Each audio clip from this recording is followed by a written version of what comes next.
Okay, welcome, ladies and gentlemen, to a new edition of Before the Punchline comedy podcast. We're back with another episode for you to listen to. Hopefully, this one will be as long as the previous one, like 2 hours, maybe so, depending on how much time my guest tonight has. Speaking of who, my guest tonight is very special, I would say, not only for myself, but for a lot of people who have been interested in the world of English comedy here in Moscow. He is one of the original English-speaking comedians in Moscow. He participated in all the biggest shows of English stand-up in this country and traveled abroad several times and performed there.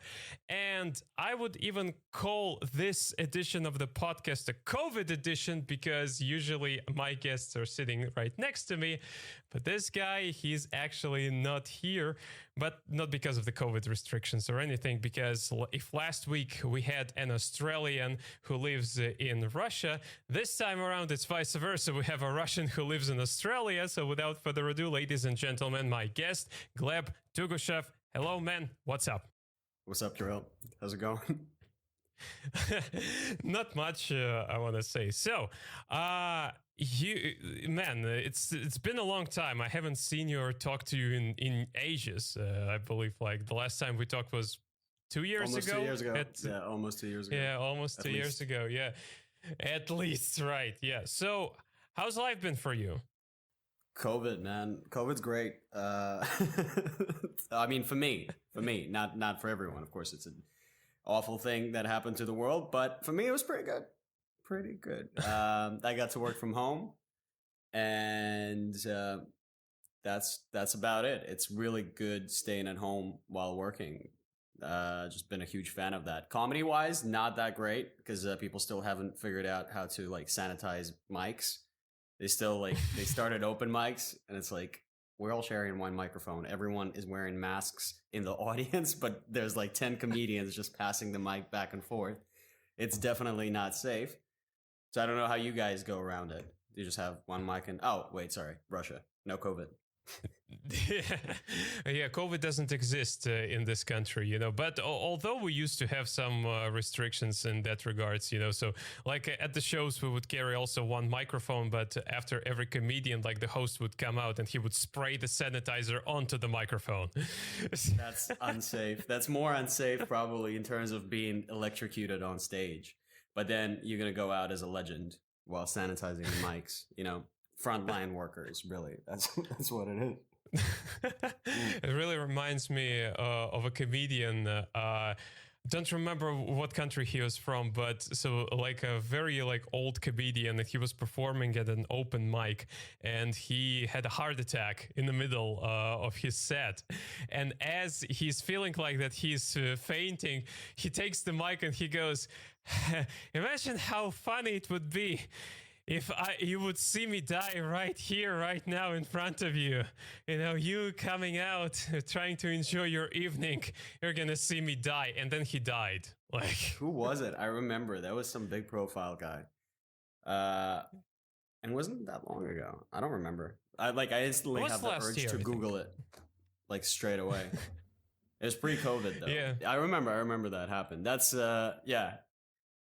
being a host of the open mic and getting electrocuted rather than being just an established comedian dying of a heart attack on stage after telling your audience that you will, probably not as good.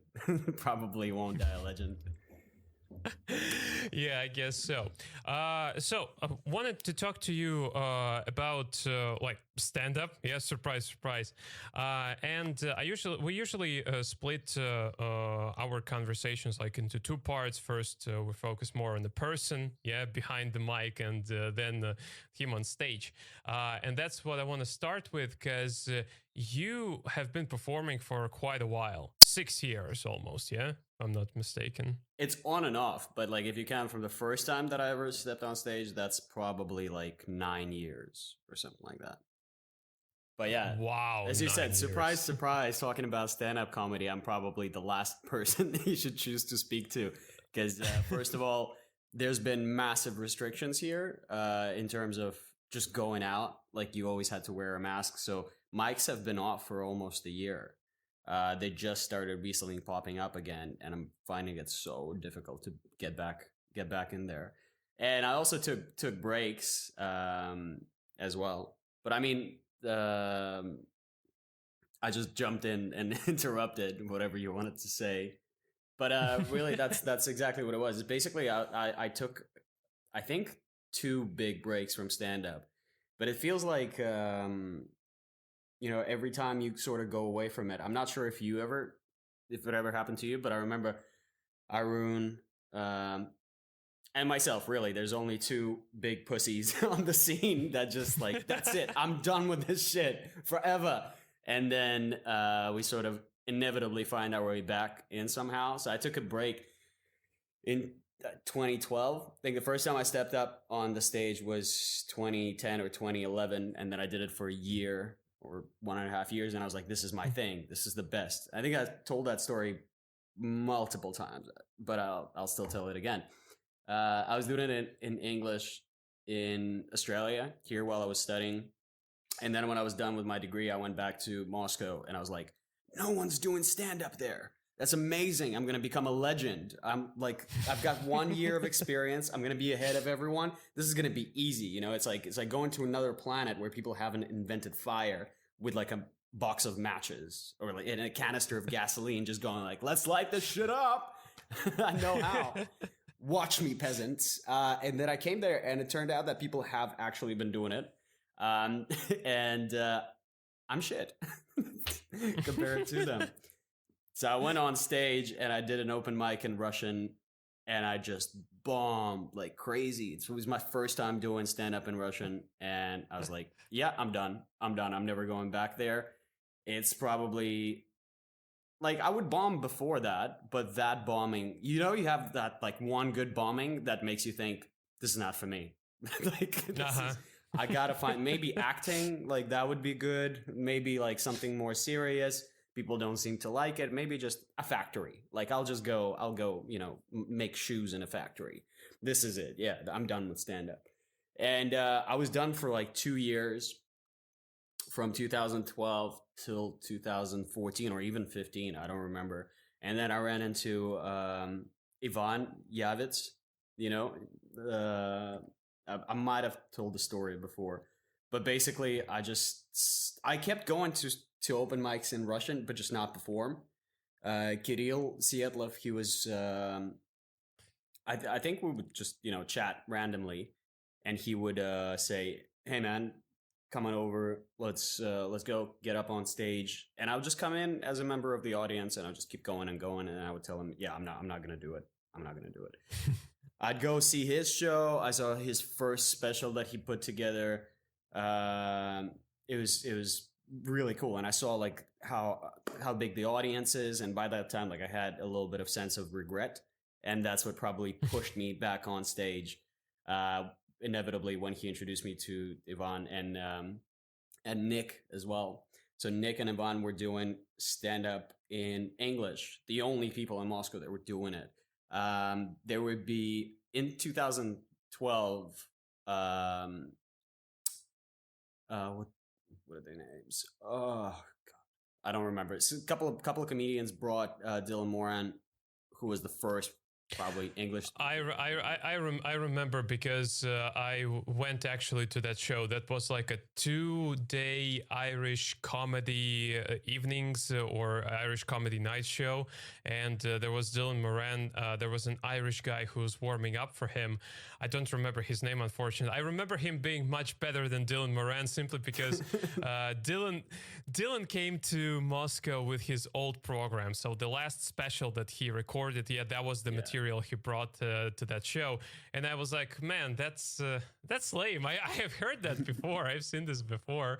And I remember like the moment I got really disappointed in that show was when you remember at one of his specials, he had like an intermission and then they cut back to him on stage and somebody kind of brought cake to him and they put it and he was like, oh, it's a cake. And I was like, wow, that's cool. So it's like, it's not staged or anything. It's completely improvised. And then he did the same thing in Moscow. So there is like a short intermission, and somebody brings the cake, to the stage, and he goes like, "Oh, it's a cake." I think people saw it on the show and they were like, "We're definitely gonna bring cake. That's how it works." They were just like, "That's how stand-up works. It's like a theatrical performance where you just do the thing." I think he even got flowers at the end of it. Someone was like he's like, what's it called? He's like a Russian famous musician on stage, like a Russian pop artist, like some grandma just carrying flowers. Mikhailov, yeah. yeah, just like, oh my god, that was wonderful. That kind of stuff. Yeah, people took their time to get used to it. Yeah. Yeah, I think that the guy who brought him in one of them was Mirson, Igor Mirson. I think he was one of those. Was the second one. And Anton Borisov, yeah, those two. That was the second time they brought him. The first time they brought him was 2012, and it was in St. Pete. It was in St. Petersburg in a restaurant with like massive tables with like cloths. It was the first time I've been in a restaurant with the cloth. I walk up and I'm like, "Oh, a stand-up show. That's amazing." And then there's like a what's it called? A person at the door, like a doorman going like, "This is your table, sir, and this is your earpiece," because they were doing live dubs. And I'm like, "You guys are insane. You're out of your minds." And then I got to the table and people there were like, "We love Black Books. What a show. What an amazing show." I'm like, "I know, but have you seen his stand-up?" They're like, "Have you seen his what?" And I'm like, "Seriously?" They're like, "Yeah, he's a fantastic actor. I wonder what he's going to talk about today." I'm like, "It's jokes, people. It's going to be an amazing stand-up comedy. Oh, you're in for a treat." You know how you meet people well, I mean, it's probably not going to happen now, but like 7 years back, you meet people that know nothing about stand-up and you're like, "Oh, I'm about to show you something." And yeah, he was on stage. I actually met a person at that table in 2012 at Dylan Moran's show that I met again a year ago. The guy was doing like, that's probably a detour from our conversation, but fuck it, it's a podcast. You seen? Yeah, sure. Joe do whatever Rogan's got we want 3 here. hours with like, Kanye West, and they talk about everything. So I'm like, yeah, that's how it's gonna be. The guy there at the table was like, everyone was super interesting. I had nothing. I was like, I do stand up as well. And I think I just started working by then. So I was like, yeah, I got a job and I do stand up and that's it. There's nothing really interesting about me. And people at the table just went around and like one after another had interesting jobs and professions. And this one guy who was sitting next to me, he's like, yeah, I specialize in ancient books and like, antique literature. I'm like, what? Like, people don't read modern books, dude. Like, people, like, it's a struggle to get anyone to read a book in 2012 even. It's like everyone's watching YouTube, man. Like, why? What are you like? Is Bible? Is that what he's talking about? What antique books? He's like, no, like books from like 300, 400 years ago when they just started making books, I guess. And he came here to sell some antique books to Melbourne. There was like a convention and we met up with him. He like texted me all of a sudden because you were friends on Facebook with everybody. Like you walk outside within like few seconds of meeting someone, they're like, "Oh, add me on Facebook." So like I just get this random message about a year ago. He's like, "Hey man, I'm coming to Melbourne to sell some ancient books. Remember me?" And then it all clicked. Like that's the thing. When you make a new friend, make sure to tell something absolutely like memorable about yourself, just so when you message that person years later, they're gonna be like, Gleb loves to eat garbage or whatever. Like, Gleb married a cat. I remember him. This is actually how I got my wife interested in me when we started talking. Like, because we met on dating app, and I'm like, I have to make a good first impression or memorable first impression. Doesn't necessarily need to be good, I can puke. Yeah, I can puke on camera and send the video to her. That's memorable. Yeah, but is that what you did? What did you say? No, I actually started the conversation by asking her, if you were a soup, what kind of soup would you be and why? So that's how I started our conversation, and she remembered it. Do you remember the response though? Yeah, she said pea soup. And you're like, oh, my kind of girl. Yeah, my kind of girl. Let's do this. Yeah, let's hop pea onto soup. this train. Yeah. So anyway, you mentioned that you first tried doing comedy in 2012, yeah, and that in Russian, and then after meeting Ivan and Nick, they kind of dragged you into doing English stand-up, right? Oh, they didn't. They weren't really interested in getting more people to do it. They were more interested in having a bigger audience, I think, at that time. And I just showed up, and everyone spoke English at the show. I was like, this is amazing, because like that's how the scene is now. And I mean, that's probably how it's going to be in the foreseeable future. It's expats and people who want to learn English, I guess. Well, I mean, I'm not sure if it's the same. I haven't been back home in 2 years. It is the same. It's more or less the same.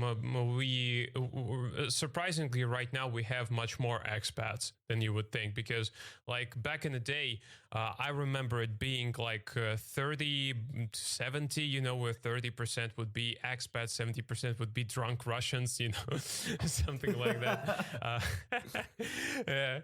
Half of them didn't even speak English, and yet they were laughing. It's fine. It's fine. They were like, oh, this is novelty. Like, this is good. Like, it's a new format. A person with a mic. I remember many, many times, like, and with Ivan and Nick. So what happened was I showed up to their open mic, but I was a bit early. I was a week early, to be fair. I come up to this bar and there's no one there. So I text Kirill and he's like, no, I said the 16th. Like, it's a week from now. I'm like, okay, fine. So I went home all angry. I'm like, that's a sign from the universe that I don't have to do this. Like, it's not for me. I can stick to work. I can stick to music and try my hand in something else. But then a week kind of went by and I'm like, I want to meet those people. I want to meet those maniacs, absolute crazies who are trying to do stand up in English in the middle of a country that, despises everything English, but still likes the culture. We like the translation. Like, it's hard to make it in like the music industry trying to sing in English within Russia. So you have to translate everything. That's why they keep saying that, I know you like hip hop, but that's why they keep saying that everything's sort of ripped off, like versus battle, like rap battling is ripped off. King of the Dot, majority of modern hip hop, or actually, 5 years back, majority of hip hop was ripped off from the West. And now it's turning into something interesting and new. And same with stand-up, right? No one had much faith in it. People were like, that's just Eddie Murphy. That's just, Louis C.K., but just translated. And that's exactly what it was, especially on YouTube, with all those kids. I'm not even going to mention the names, but they got so much, flack. They got so much aggression from people who actually knew what they were doing. But what they were doing, they were just translating the jokes into Russian. I can't believe it. I just can't believe it. And they were like, in the end, they admitted it, and then they started making their own jokes, and someone went into blogging, like Khavansky, is that the name? Yeah, that's. Are you describing me right now? Like, nah, man. I knew you didn't translate anything. You just ripped it off and said it in English. Just kidding. I was just, that's lying on the ground. What's found is found. Yeah. How about this? No one's gonna know except for Igor that watches everything on YouTube. You can't run past this guy. Like, you say something, he's like, just give me a second. Just gets on his phone, like, I saw a meme last week. This is from that meme. This is not your joke. Oh, yeah. Yeah. He's the joke. Actually, he's got some pretty tough competition right now, because we have some guys who are doing stand up on a weekly basis at like Steal the Show Comedy, who watch stand up like every single day. There's a guy, Colombian, Sergio. I sat down with him to the podcast as well. He listens to all the comedy podcasts there are. Like, really, like, you name the podcast, like, he listens to it. And I'm like, how do you get so much free time? And I know that he has a child, like, he has a little son. Yeah, like, he's got a job. I'm like, how do you do that? It's incredible. It's a disease. It just gets into you. But, like, with me, and maybe Arun, and maybe a couple of people that I met, sometimes it leaves your body, and you're, like, kind of, put it all together again. And you're like, what am I doing? what is this for? Like, this is, oh, no. And then you just stop for a while. And then at some particular point in your life, it just gets back. And that's exactly what happened in 2015 is I walked up to that bar. Nick was there and he was like, hey, man, what's up? And I'm like, and he's like, my name's Nick. And you're like, must be a foreigner. He must be a foreigner. And then, you know, maybe like a month later, I found out that he was Russian. After speaking English to him, you know, on every conversation on VK and Facebook. And I saw the open mic. There were 4 people in the audience or something like that. And I think Ivan was like, great turnout. What a great turnout today. Like, so good. Wow, we're killing it. And I'm like, what do you mean? And he's like, well, I used to perform in front of empty chairs. Like before Nick was even here. Like I've been doing this for a year or something at that point, he said. I'm like, what do you mean? And he's like, yeah, I just come up to this bar. You know, I know the owners, and I pitched the idea to them, and they're like, well, we're not doing really well ourselves. There's a big empty room in there, so you can just go and do your bullshit in there. There's a microphone. We do karaoke there sometimes, or some shit. And I mean, the place looked really dodgy. Like it looked like it was just a big money laundering scheme because there were never people there, and they would sell books as well. Or they didn't even sell them. They just gave them away. There was like a stack of books from some like female writer on time management or business or something like that. You walk out and it's just like how to sell shoes.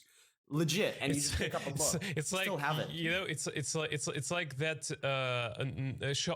shopping network that we have in Moscow, which was called like Moscow Stork, I think. You know, they sell all the bullshit for cleaning, money and laundering, you're looking at that. 100%. Yeah, you're like, how come there are like barely any people in there, and yet they have the branches like in the center of Moscow? I mean, I kind of know how much the rent costs in the center of Moscow. You don't pay off your rent and something extra from above, you know, by selling washing powder. I don't know.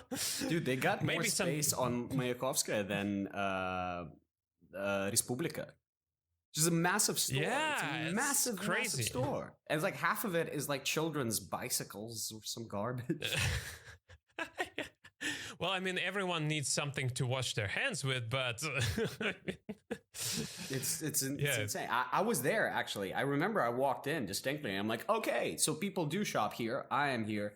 And then I realized I didn't need anything, and I just walked out. I'm like, it's definitely money laundering.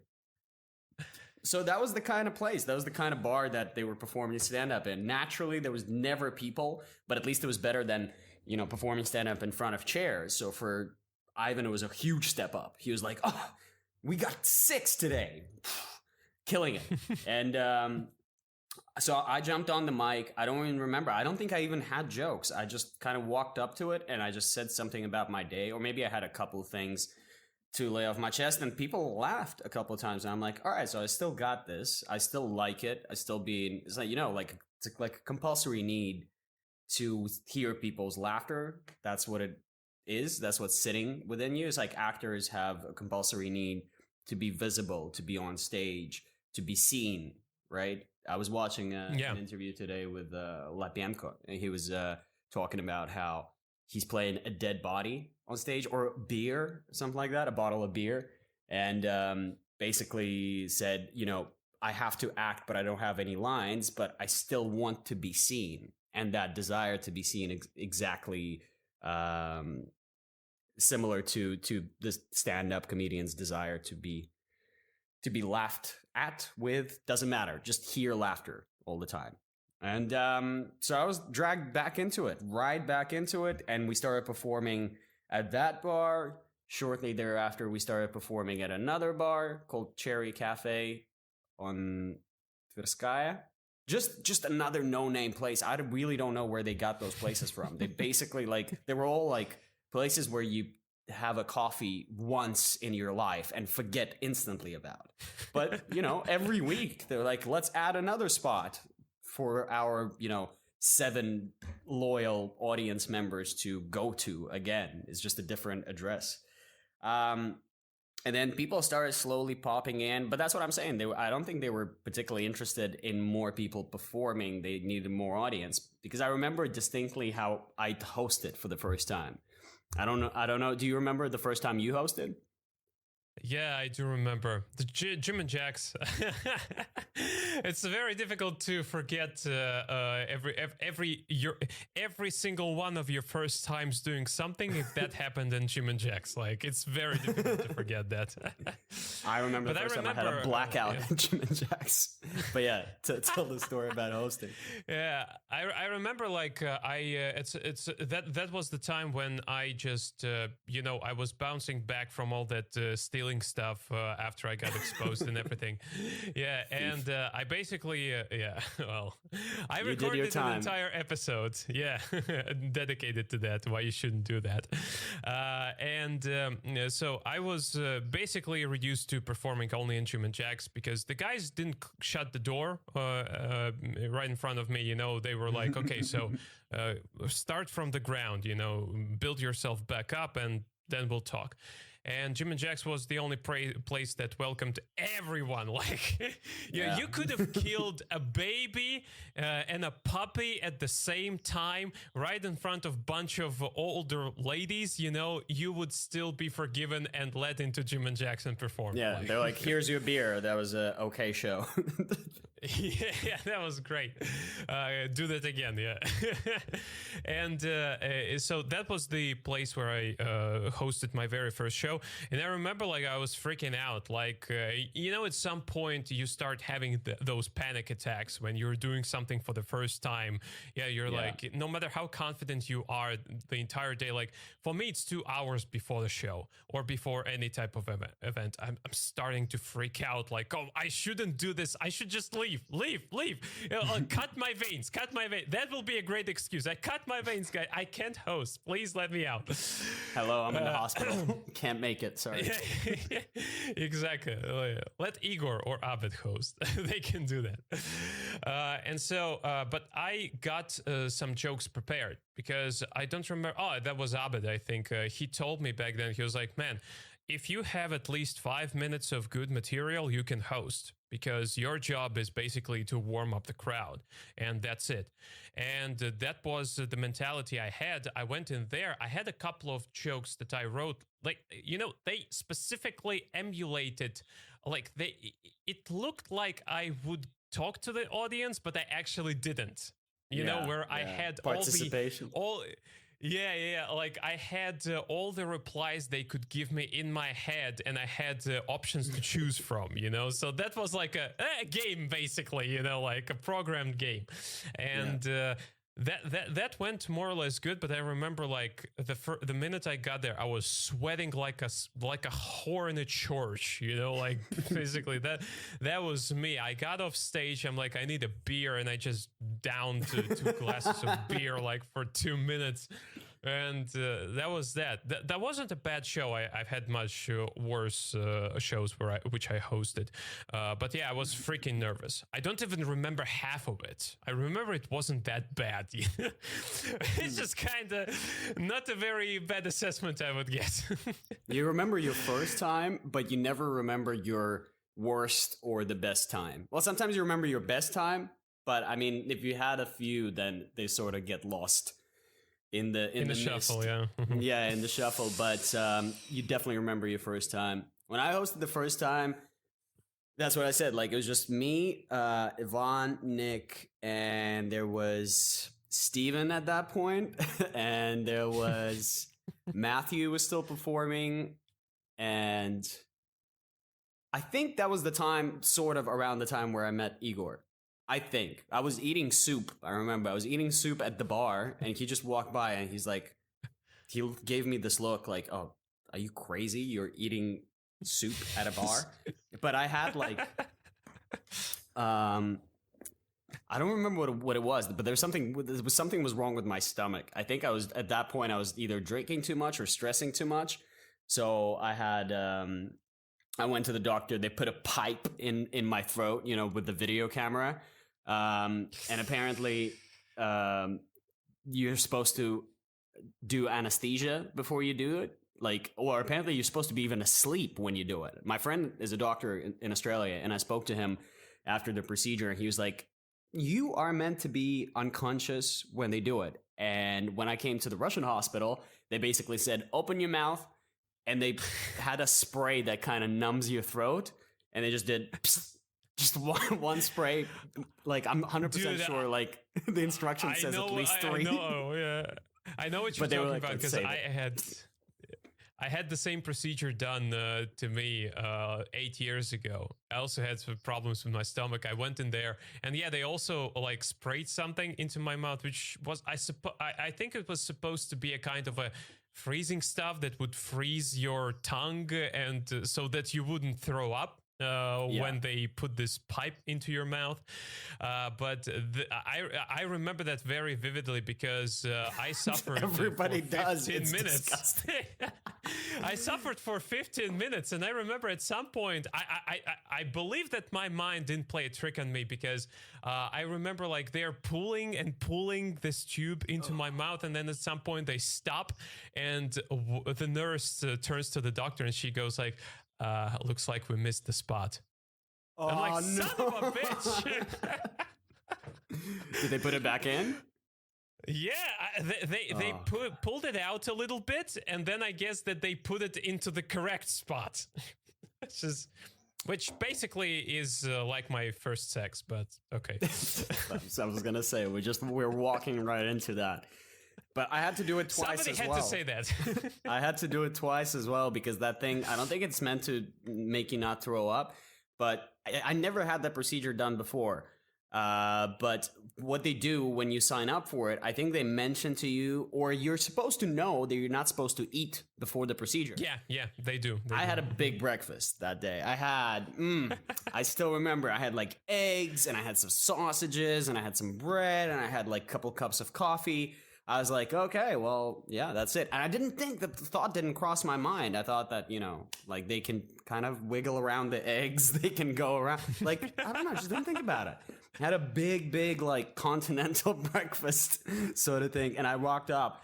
They put that pipe down my throat. Maybe like, halfway through, I just start throwing up like there's no tomorrow. Like, it's like I'm 15 and I had like my first drink just everywhere, and they're like, what's wrong with you? And I'm like, I don't know, just probably very sensitive. They're like, no, where's the food coming from? I'm like, my belly. It was delicious.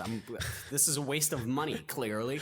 And they're like, you're not supposed to eat before the procedure. I was like, it makes sense. It makes total sense. They're like, we'll see you tomorrow, idiot. Yeah, the next day I went in, but I already knew how it felt, so I was all like jittery and stuff. I didn't eat not just because they told me not to, but also because I was just mad stressed out about having to go through this whole thing again. And they had 3 middle-aged Russian ladies holding me down on the bed because I was like, get that thing out of me.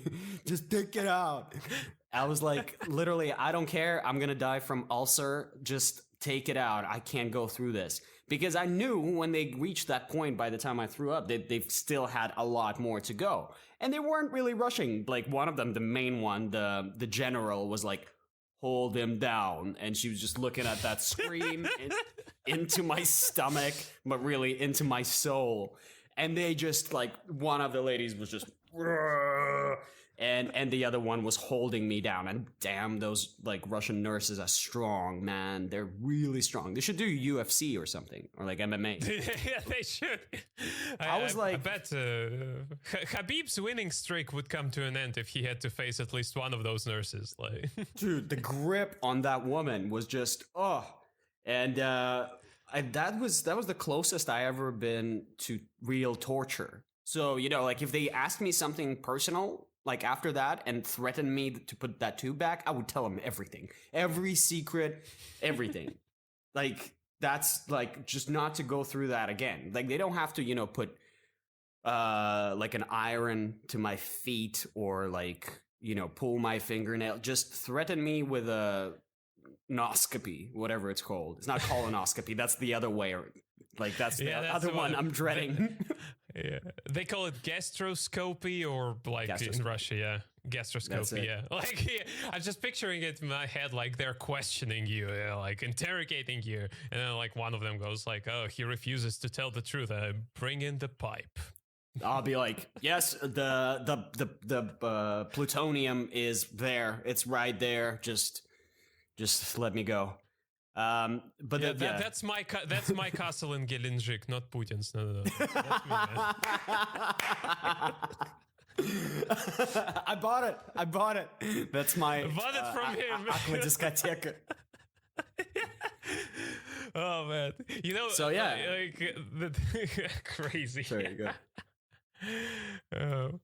That's one question that I would ask him. Like Dutch always asks people who he interviews, like, if you get a chance to meet Putin, what would you ask him? Like, I would ask him, dude, what is Aqua Discoteca like? Tell me, please.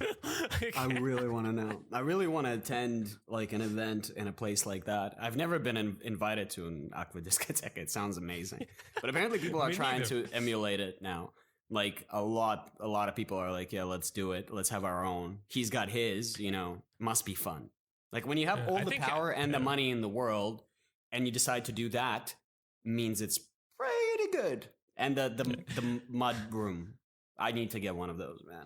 Now, I think that he's just trying to build his own Neverland, but it's like triple XL size or something like that. Yeah, less kids, more mud, I guess.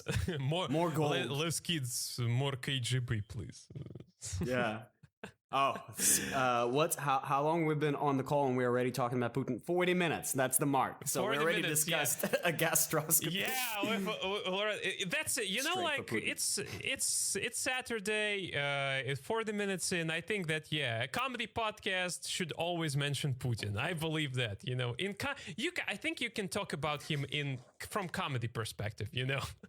That's probably the only way I can talk about him, especially being in a foreign country, man. Oh yeah. How was your transition to English stand-up? Because you tried doing that in Russian at the beginning, then you switched into English. Was it easy, more difficult, and how did you feel performing in English compared to Russian? I started in English. So the first time I did it was in English, and it was here in Australia. I went over to my friend's place to have a beverage, and he was like, "Oh, we should watch some stand-up." And I was like, "What is stand-up?" That was 2010. And he showed me several comedians in one go. He showed me Tim Minchin. He showed me Jimmy Carr. He showed me Eddie Murphy's stuff, because I'm a huge fan of Eddie Murphy, the actor. That was my favorite. We all watched those movies on like SDS on Saturday at 8 p.m. Coming to America. We grew up on them. Yeah, man. Nutty Professor. All of that stuff was just huge to me. Like, same with Jim Carrey. I had no idea the guy did stand up until, I started watching everything. So, and then there was an open mic, and basically I went for that and did well.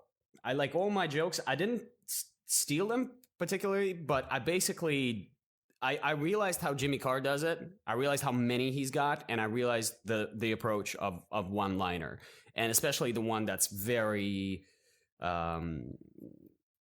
like, it's easy to make dirty jokes. It's pretty easy to make dirty one-liners. Like, you just say the most whacked out, fucked up thing and precede it with some kind of setup.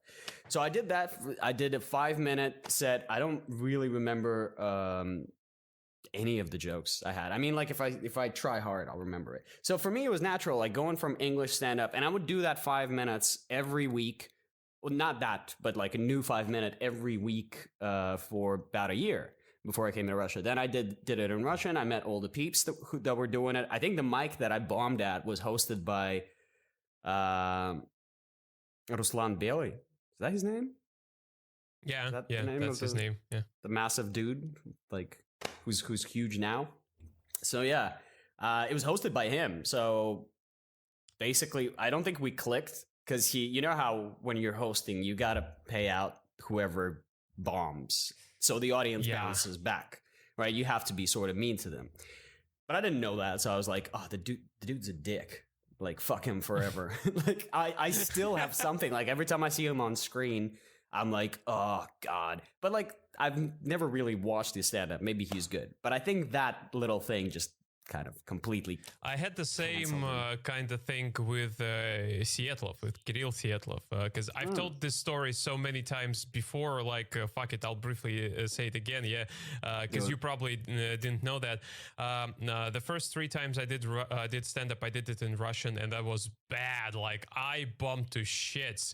And the third time I did that, I did it in Alibi, and Sietlov was hosting, and I had a very horrible joke, the premise of which was that my mom was fat, you know, and I was joking about that. And the joke was so horrible. In the middle of the joke, he actually heckled me. He, as a host, heckled me. And he put me down. He said something to the extent of, yeah, we get she's fat, move on. And something like that. And that just destroyed me morally. But still, yeah. So I had that, and then I was like, yeah, I'm done with that, and I'm done with Russian stand-up, especially when it was in its beginning. Like, I still supported all the guys that, you know, were good to me, and a lot of them saw my videos. Like, when I just started out in Australia, I would post them. There's still that stand-up group that's, I think the admin is Zhenya Yevstigniev on VK.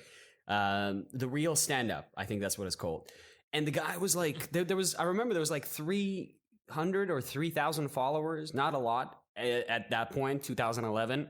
And all they did was just making subtitles. Like, everybody was there just churning out subtitles for English stand-up. Or like putting their like a short video in some bar with 3 drunks. And that's it. Mm-hmm. So obviously all those videos attracted so much attention. People were like, all right, this is happening. This is like, we're doing it. And I posted a video every week or 2 of me performing stand-up in Australia in English. And I was like, I'm here, you know, like, let's talk. And I communicated with everybody. So that's how we met up with a lot of people, because they were watching my videos through that group. And so I met with Sietlov, and we just kept on talking and hanging out and going to the open mics. And I supported the hell out of those guys. So like, as soon as he had his special, I was like, all right, I'm going.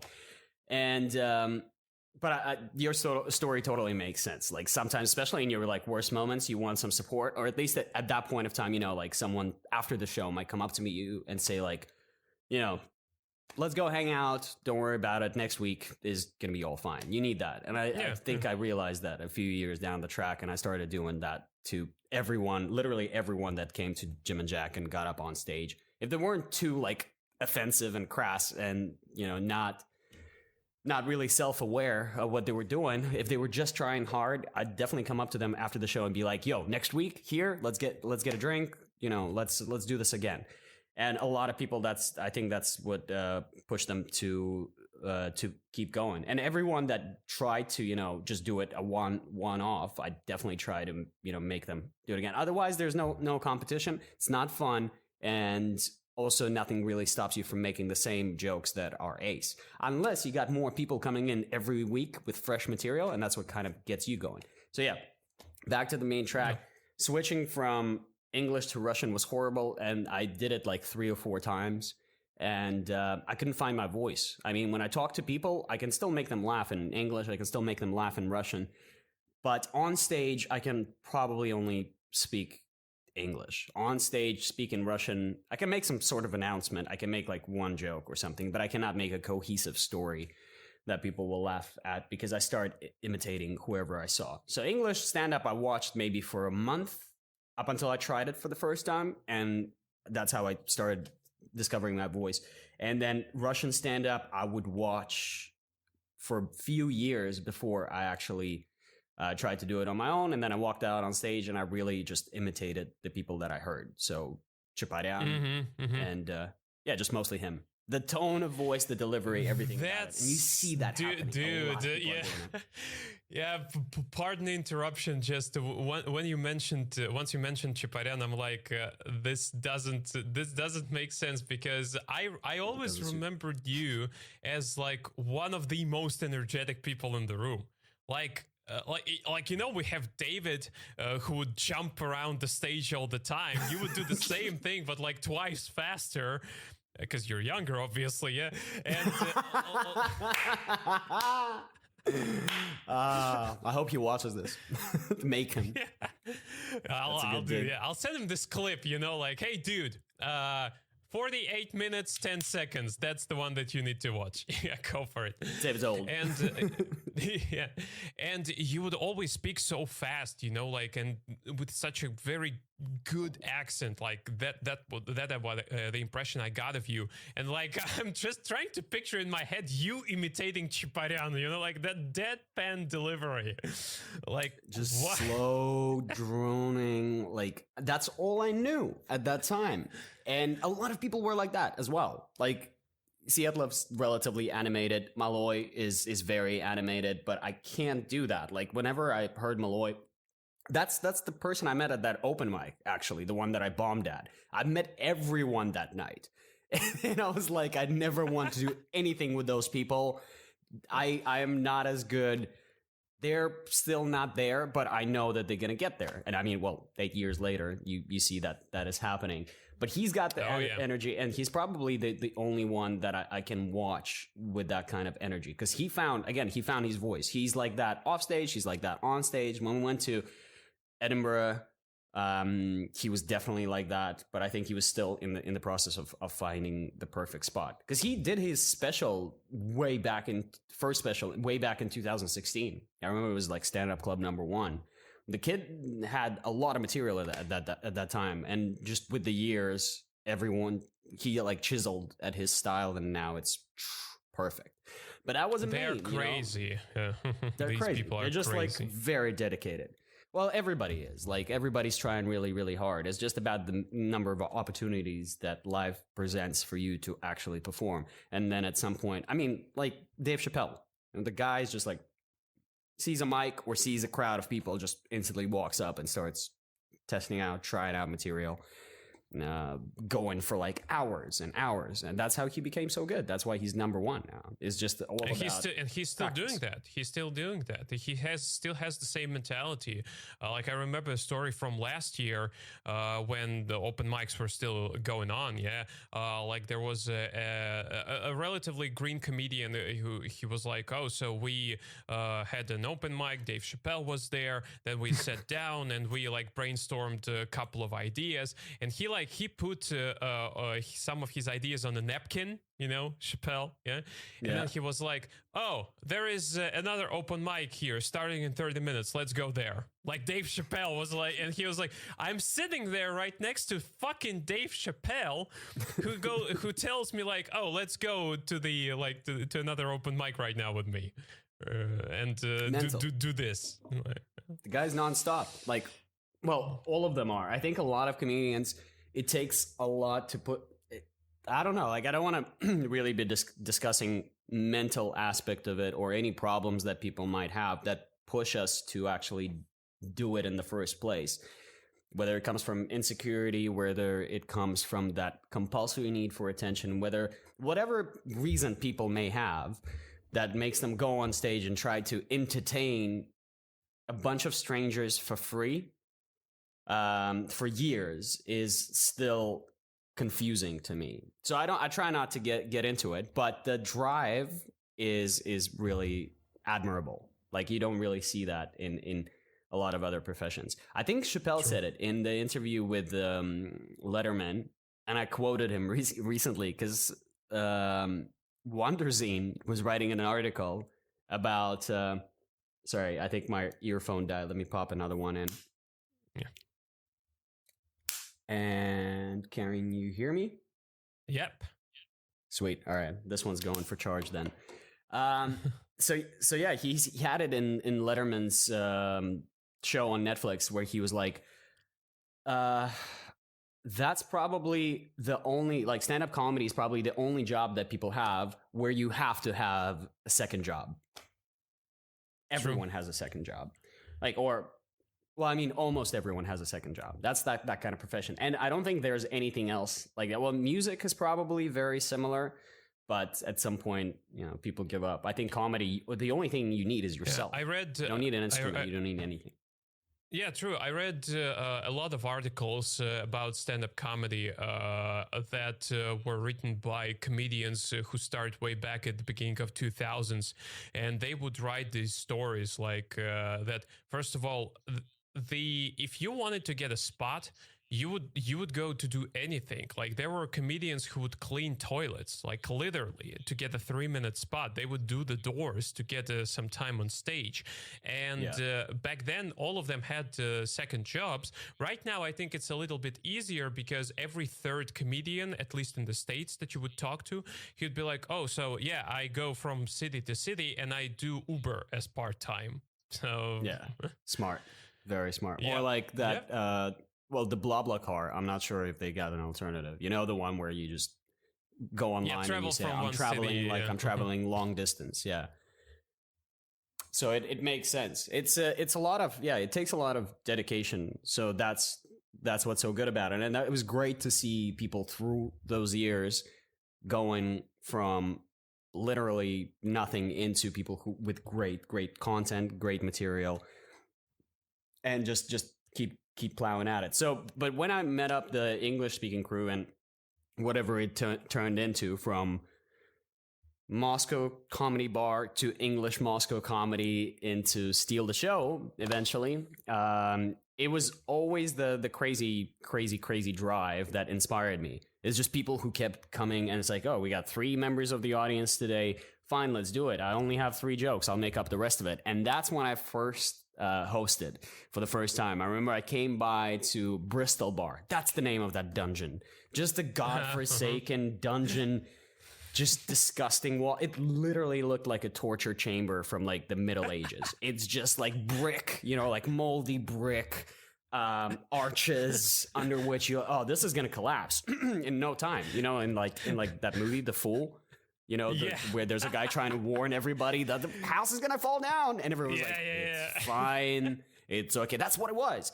But people were doing stand up there, and at some point I was like, I really want to host, because that's how you get to hosting. Because when you get tired of doing 5 minutes, and when no one has a special, and no one really, it's not that hard to put a show together, but you don't really have the audience or the following. So you're like, I'm gonna host, and that way I can squeeze in a little bit more than 5 minutes. So I was talking to Nick the whole time, and I was like, I'm going to do it. He's like, yay, that's fine.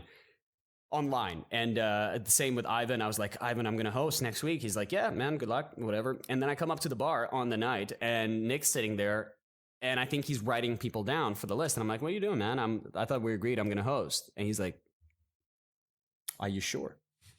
And when someone's asking you, are you sure? And you're not really sure, but you didn't think about it up until that point, you start thinking about it. And that's all you think about. That's all you think. And I'm like, am I sure? Like, this is suicide. Like, I do I get laughter?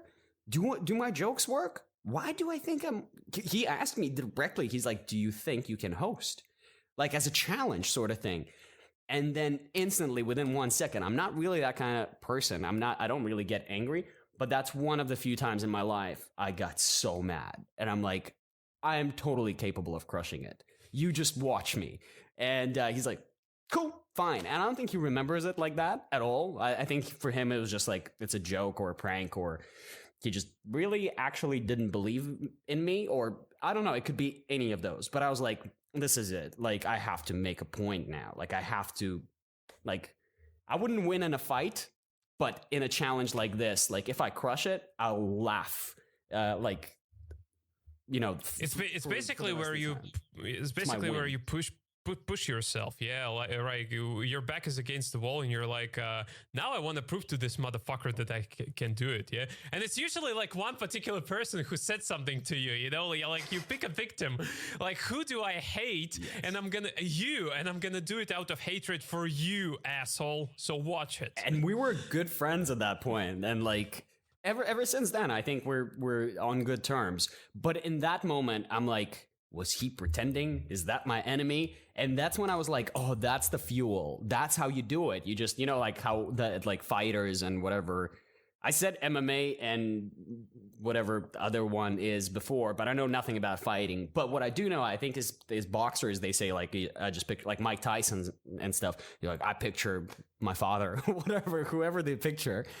Same. I think with stand up, it's like once it's a challenge, once you're up against people who really don't care, and it's not just about hanging out with your friends and making other comics laugh. Once it's like, are you actually capable of doing this? You're like, this is such a random game. This is there's no recipe that will make you fun all throughout. Like Dave Chappelle bombs at, half of the open mics he goes to or whatever. I don't know the ratio, but everyone bombs at some particular point. So when a person doesn't really believe in you or starts doubting you in a stand-up game, you're like, this is clearly insane. Like it's a win or a lose, and you can't really measure the odds. You don't know, and I don't know. But what I can do is I can try, and then if luck has it for me, and like all the work that I've put in and constructing jokes and whatever works, this is going to be my victory. And you don't even have to apologize for not believing in me, but you will know, and I will know that I'm the shit. that I'm a fucking legend.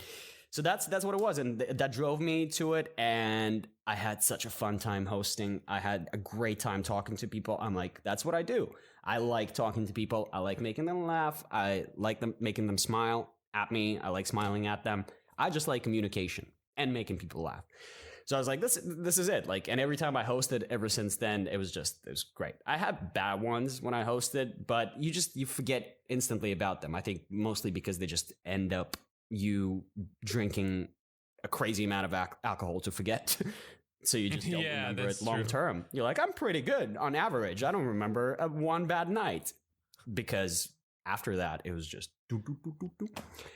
And then more people sort of came to the community, and Jim and Jack was a big portion of English English stand-up scene in Moscow. I mean, that's when you and I met. That's when I started hanging out more with Igor. That's the first time we went on tour.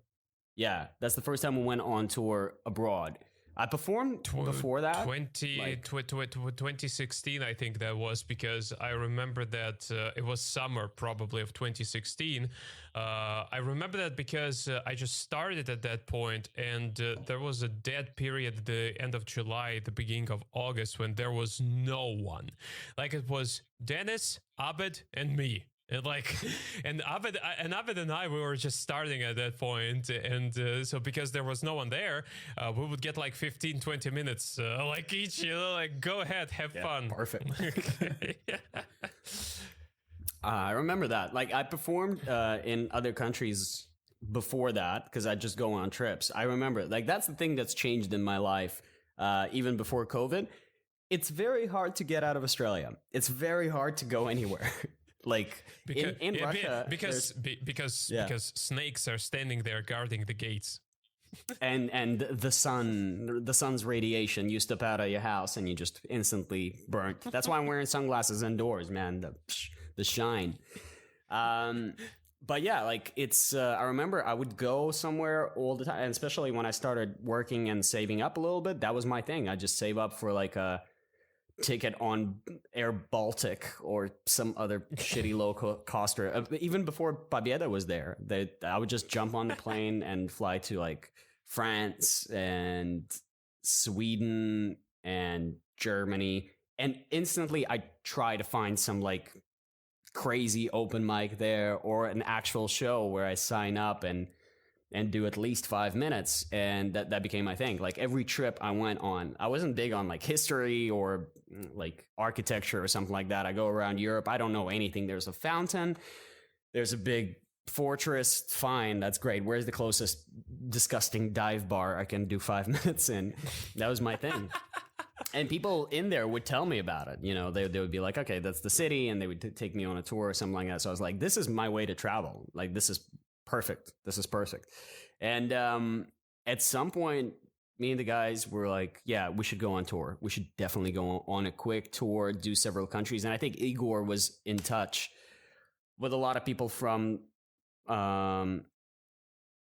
so that there was Slovenia and obviously Croatia. So on between those two countries, there was Teshki. There was a couple more people that were just doing the circuit. They had a few bars and it just kept rotating. So we're like, we should just go there. We should fly in, get a bus, or not get a bus, but like just travel around by bus, hit up like 3-4 cities and do shows there. And that was an absolute, I wouldn't say success, but a great, wonderful time. But it was success in terms of, I think we were sold out in every city and every show went pretty well. And we were rotating as hosts as well. So that's the beautiful part of it, and socializing with other comedians and seeing what they're doing. And I think that's when sort of the idea came to actually do shows in other cities, right? You've got shows in Rizan, Voronezh, yeah. We do those shows from time to time, yeah. But in terms of opportunities to perform, there are plenty of them actually, because the guys that steal the show obviously have their own club, yeah, where you have English shows like several times a week. You have Jim and Jack's, which is still alive, and you can go there and perform. Stand-up Club number 1 does it from time to time, every once in a while as well. So yeah, you've got plenty of opportunities. And there's also that other one. What's it called? Stand-up store. Stand-up store. Never been to it still to this day. Oh, dude, it's the quintessential stand-up store. You know, like I think that it was the money. They got the money from guys from several comedians, like Ruslan Bieley, I think, is one of them. Yeah, probably. Yeah, and they built this place as a stand-up store. So you would enter the room. Yeah, there would be a bar by the wall, and that's it. Everything else is stage. Everything else is stage. You would have a staircase which leads to the second floor, where the green room is located. Yeah. And that's it. I performed there twice because they do Ivan actually Yavitz. He does shows there on monthly basis, like once a month English shows. And to my surprise, they're always sold out. You know, and the crowd is actually very, very good there. So that's great. I can imagine. He offered me to do one the last time I was back, 2018. I was back. I don't know. 2019. I was back the last time. Pre-COVID in June, and he had a show, and I think that was the day I took a trip to Italy, and that was on the day that I was flying out. So I was like, nah, man, I can't do it, and I regretted it. But I still did the wherever Steal the Show was before it became Steal the Show. Remember that, like, it's in the center of Moscow when you have to go down and there's no air conditioning, whatever that bar was. So yeah, I did a show there, and I did another one. And I think that was oh my God, that's probably the last live show. Nah, I don't think it was the last live show that I did. Could have been. It's a bit tough in terms of time management when I came to here, because essentially the scene is bigger. The scene is kind of like the Russian scene in Moscow, right? The Russian speaking scene. So there's obviously a bunch of open mics that you can attend, but there's also a lot of comedians there. And it could be the case that you rock up and there's 30 to 40 people on the night. Oh yeah, if you're an unknown, if you're an outsider, obviously you sign up. There's like there could be 3 brackets, and you could be in the third one, which, you know, takes time. 3 hours sitting in a bar listening to other people talk just to do your 5 is a big investment, right? It's just tough. It's tough being in a bar to start with without a reason, really, for a long time. But 3 hours to do 5 is probably something I kind of drifted away from. Whereas in Moscow, I always had that opportunity because I was there from the beginning, and then was actively writing material, so people knew me, and I could rock up on like Friday, Saturday. I knew I had a spot, so even if I was late and had some work to do or other errands, arrangements, tasks, I could always do them and rock up like just on time, and people would give me 10 minutes. So that kind of kept me going. So last year, I did a few shows on Zoom. Have you done any shows remotely? Yeah, I've done, apart from the STS shows that we did back in summer, yeah, I also did some other shows as well. Like I did an open mic in the States, Florida. There was a Florida open mic. I did that. And I also did a Japan English open mic. So there was like an online open mic in Tokyo, yeah, from Tokyo. And I did that as well. And that was a kind of a mistake from the time management standpoint because you and I we actually we discussed it beforehand, yeah, that I'm gonna wake up at 10 a.m. It's 6 p.m. your time. Back then I was like, a Tokyo open mic in English. Great, let me sign up. And then I checked the time difference. I'm like, fuck, I have to wake up 4:30 a.m. Moscow time to do that show.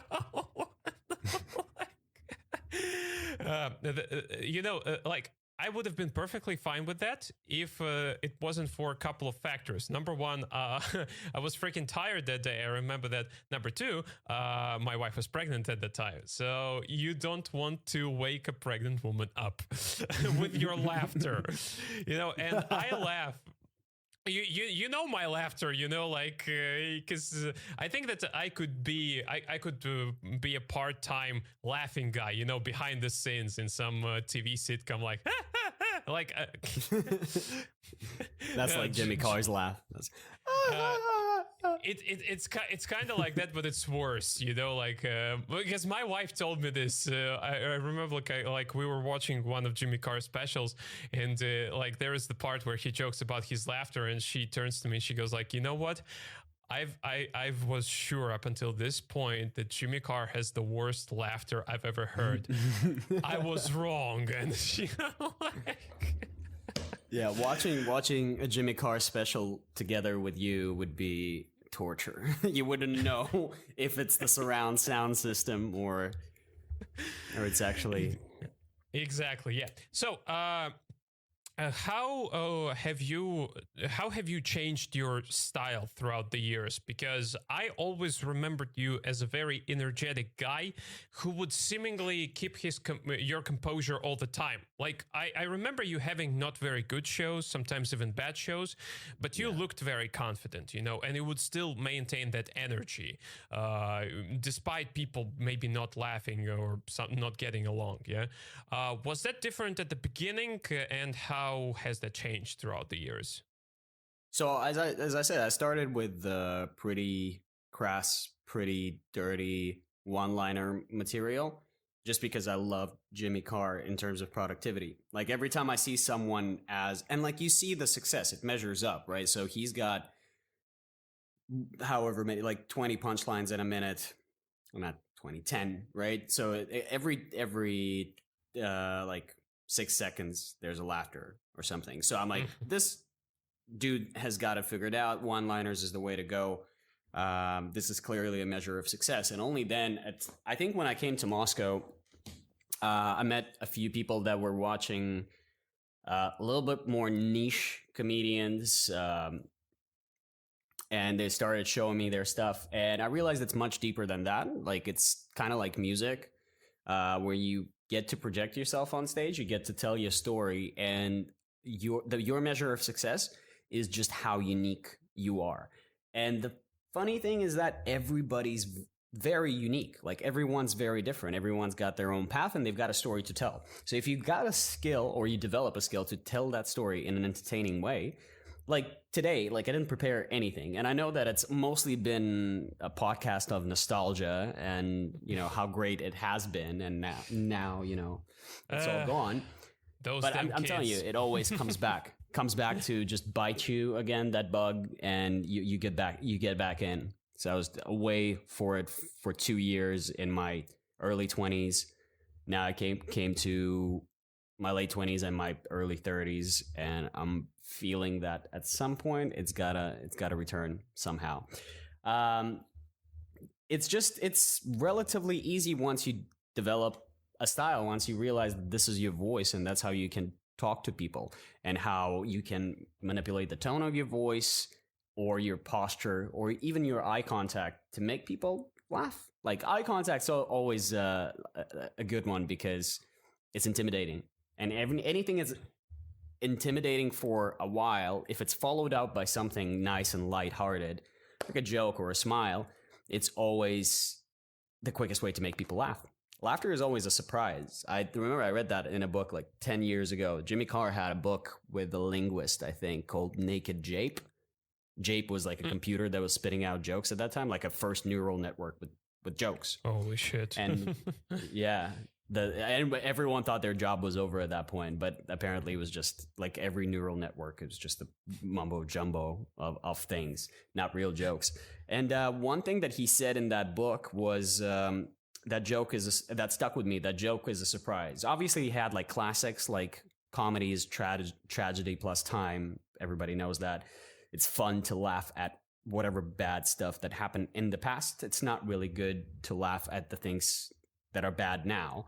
So like, you know, that's why probably racial stuff, gender stuff, any real beat downs or things that are still a problem, that's why it's not really cool. But anything that's long gone and just gone forever, like Hitler or anything. Obviously, like Holocaust is pretty fresh. You probably wouldn't want to. It's the first time anyone said Holocaust is pretty fresh. You wouldn't want to. I would say it smells fresh. Oh Jesus.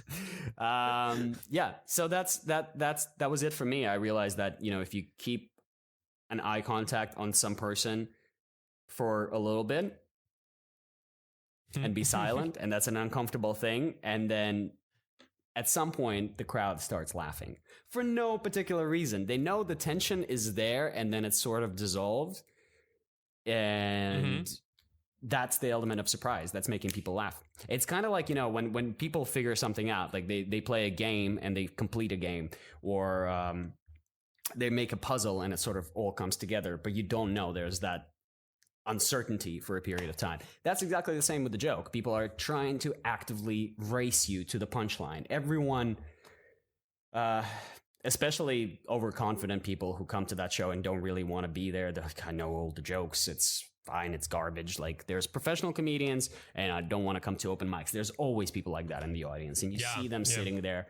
And that's the people that you want to get. You're like, I'm going to break you. And that's the same with everyone you meet as well. I remember I got in an Uber like about 3 years ago with a couple of my friends, and we were just having a discussion, and the driver was very serious and not sad. Like, usually you sense that when people are sad, but this guy was like deliberately sort of standoffish or like distanced from us. And I got it in my head that I'm going to make him laugh. I don't know why, but I just started ticking in my head. I'm like, I'm going to turn this discussion. First of all, I'm going to like just completely steal it and direct it my way. And I'm going to pick something that will make that dude laugh. And I think one of our friends, we were going somewhere to a party or something. One of our friends said we should swing by his house because he wants to get a different set of pants on. Like, he like was wearing shorts, and he's like, they're not going to let me in the club with shorts or something like that. And I'm like, oh, this is a perfect, like, funny situation thing that I can just squeeze more out of. So I started paying him out, sort of like making fun of the situation. And at some point, that guy, the driver, just breaks down, starts laughing. And I turned to him, and like, the situation was, everyone was kind of sensing that the guy was super tense. But when I did that, I turned to him, and he's just nodding like, and I turned to the guys, and they're like, crushed it. Let's do it. So, that's, you got me. Yeah. The driver was like, you got me there. Yeah. He was like, oh, you. And that's the best thing. Like, once you can, it doesn't come from a place of anger or spite or just wanting to make people laugh compulsively, but I try not to do too much over analyzing of why I do things that I do. Why all the comedians that I know, I think that's what gets worse when you hang out with comedians, and I'm sure you've sensed that over the years of whatever the time we've known each other, is that when you gather around with comedians and you start hanging out, everyone's just waiting for a hook. That's all you do. You just sit there waiting for a hook of something funny to say, you wait for someone to slip up and say something stupid. Just, you want to take their head and dip into it, and the whole table's laughing like, ha ha ha, oh, that shirt is ridiculous. To this day, I remember, I don't remember, it was a trip to a foreign land, and I bought a shirt, and I only wore it once. Because I came to Jim and Jack's wearing that shirt, and something was off about it. Or maybe something was off about Igor that day, but he just wouldn't stop paying out that shirt. He got up on stage. He was hosting that night as well. It was the worst fucking situation ever. And I had 5 minutes. And he was just, even when I was in the audience drinking the beer, he's like, look at that ridiculous shirt. This is like a pimp from World War II or something. I don't remember what he said, but it was just so painful, and everyone was laughing.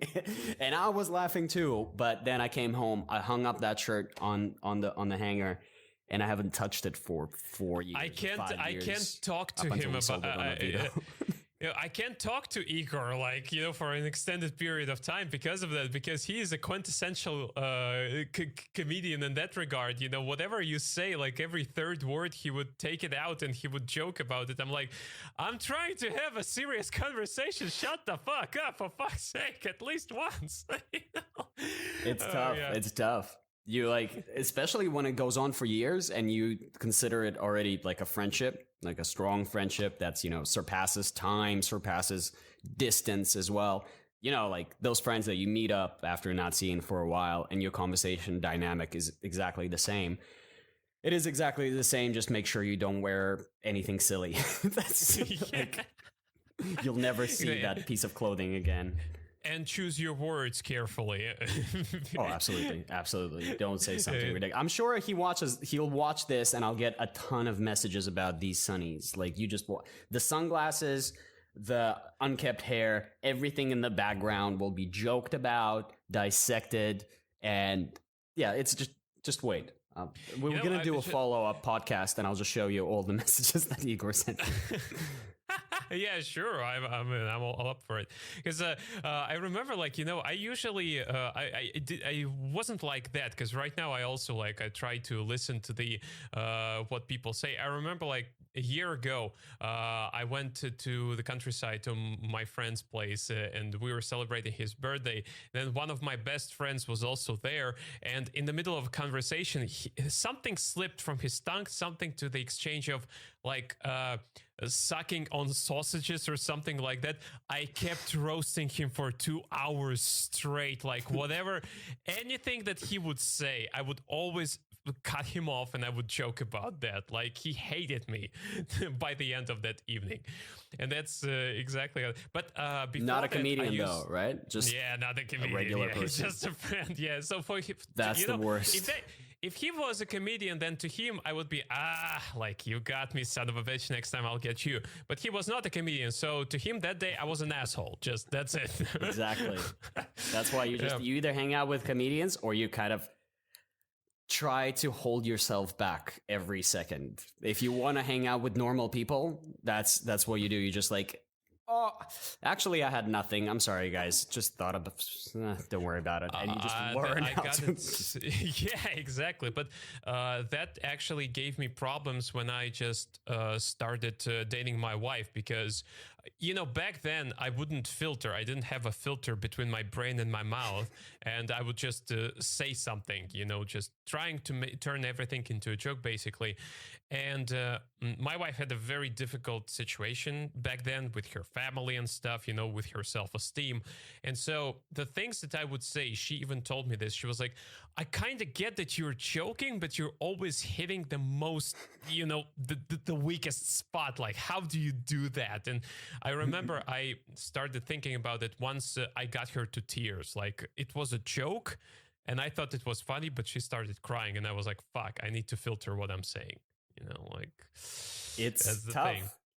Thing. Well, I mean, that's the thing with the comedians. I don't think there were times when people would get sad, but once they beat you, once they can respond, you cannot. That's the main rule, of everything, of fighting, of verbal attack, is that if a person cannot person cannot respond, I'm not saying that, if they're mute, you probably shouldn't, make fun of them. Like, haha, can't say anything back. I'm just saying that, if they can't really come up with a joke to sort of put you down in your spot, then it's not a fair competition. So True. that's why with everybody else, but comedians, you can, sort of restrain yourself, still like make fun of them. That's fine. That's how friendships are created, right? Friends can make fun of each other, but don't beat them down to where they can't really come back from. And that dynamic, that relationship will never be the same. But with comedians, just don't hold back. There will be a day when they, get you back. And I like the shirt thing. I remember that clearly. I had a few moments like that with Igor when I come back, victorious. I remember that was the last time I think I was in Moscow. And I think he came hungry to a barbecue that we had. And I just kept just making fun of him constantly eating or not waiting for everyone to arrive. Like I would walk into the kitchen and I'm like, he was grilling. Actually, he would grill all the meat, and I remember you standing right next to him, like I was like, just eat it raw, bro. Don't wait. Just dig into it, right? Like you should have just. I think I saw a cat on the way here. Like whatever I said, I kept going at it. And with the comedians, when you hang out, you also get progressively more drunk and unfiltered. And I remember this specific point where he just was silent. He could have been tired. He might not have been taking it to heart. Knowing him could be the case that he was just like, oh, I'm just tired and bored. But I think I got to him at like a specific point of time. I'm like, I made him feel bad. That's crazy. Like he's like bulletproof. Like it's insane.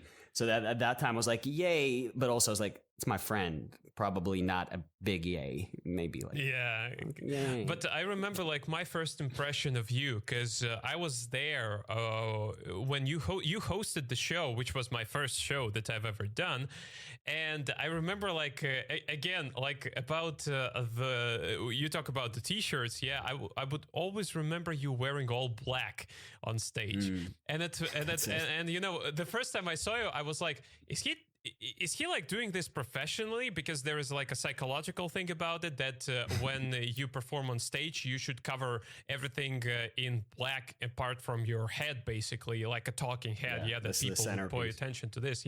Like, is he doing that, or is he trying to cover the fact that he's fat a little bit? Like that as well. But I remember like I walk into the room, I see you on stage like running around, very energetic. The first analogy I had of you was he looks like Jacoby from Papa Roach. That was my first analogy. Is that the lead singer? The guy with the spiked hair? That's the frontman. I mean, they all probably had spiked hair. That's the frontman, but you reminded me of him like from 18 years ago, like when he would also come to perform like dressed in everything black, that very comfy black t-shirt, like how do they call it, long fit t-shirt, or something like that. So that was a cool moment. That was pretty cool. And again, like I figured it out very early on, and I also adopted it as my like regular style in terms of black t-shirts.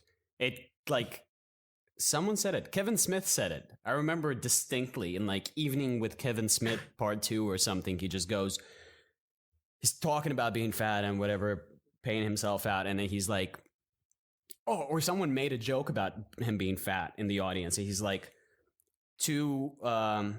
oh no, I remember now. He had like a Q&A show, the normal one.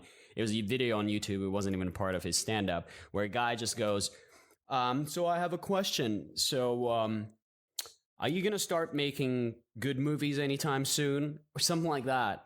And Kevin Smith is like, and the crowd is just super aggressive because they're all fans. It's not a stand-up show. It's people that have come to see that one guy, and they love him. So someone's being aggressive. Everyone's like, boo, like, get out of here. And then Kevin Smith is like, wait, calm down.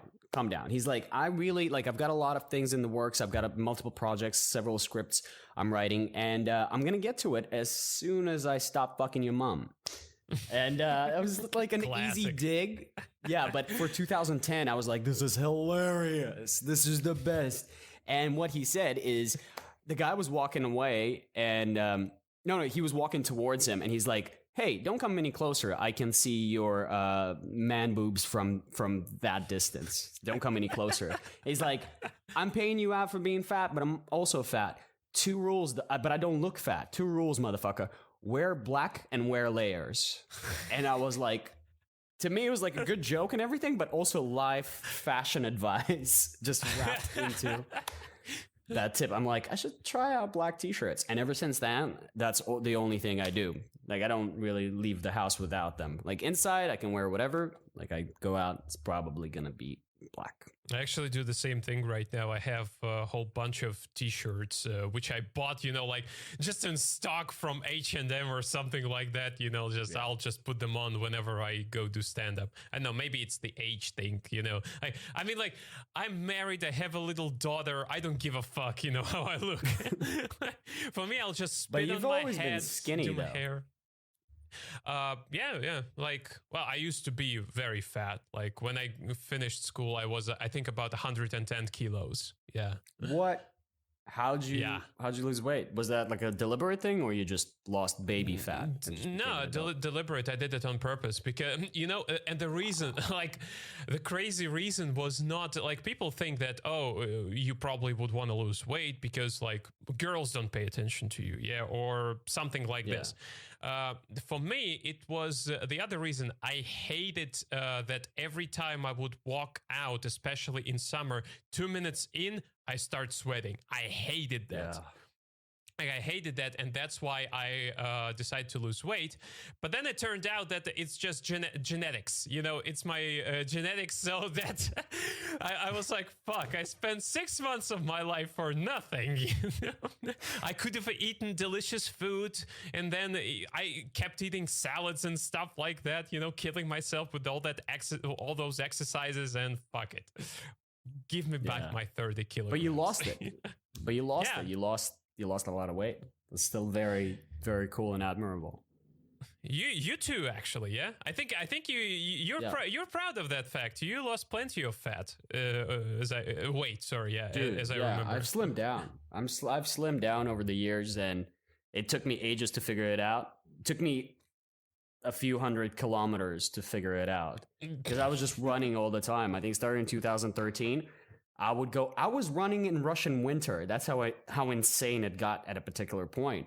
I would just wake up at like 5 a.m. Yeah, like where I still got the jacket that I wore. I just put it on, like my mom would wake up pretty early, and I was still living with her at that point in time, and she would just give me this look of like, "You're insane. Are you sure you?" Like at first it was like questioning me, like, "Are you sure you're gonna do this?" And then she would just look at me like, "Okay, fine." And I'd go out and run for 30 minutes in the snow and whatever, and then I'd run in summers and whatever, everything else to lose the weight.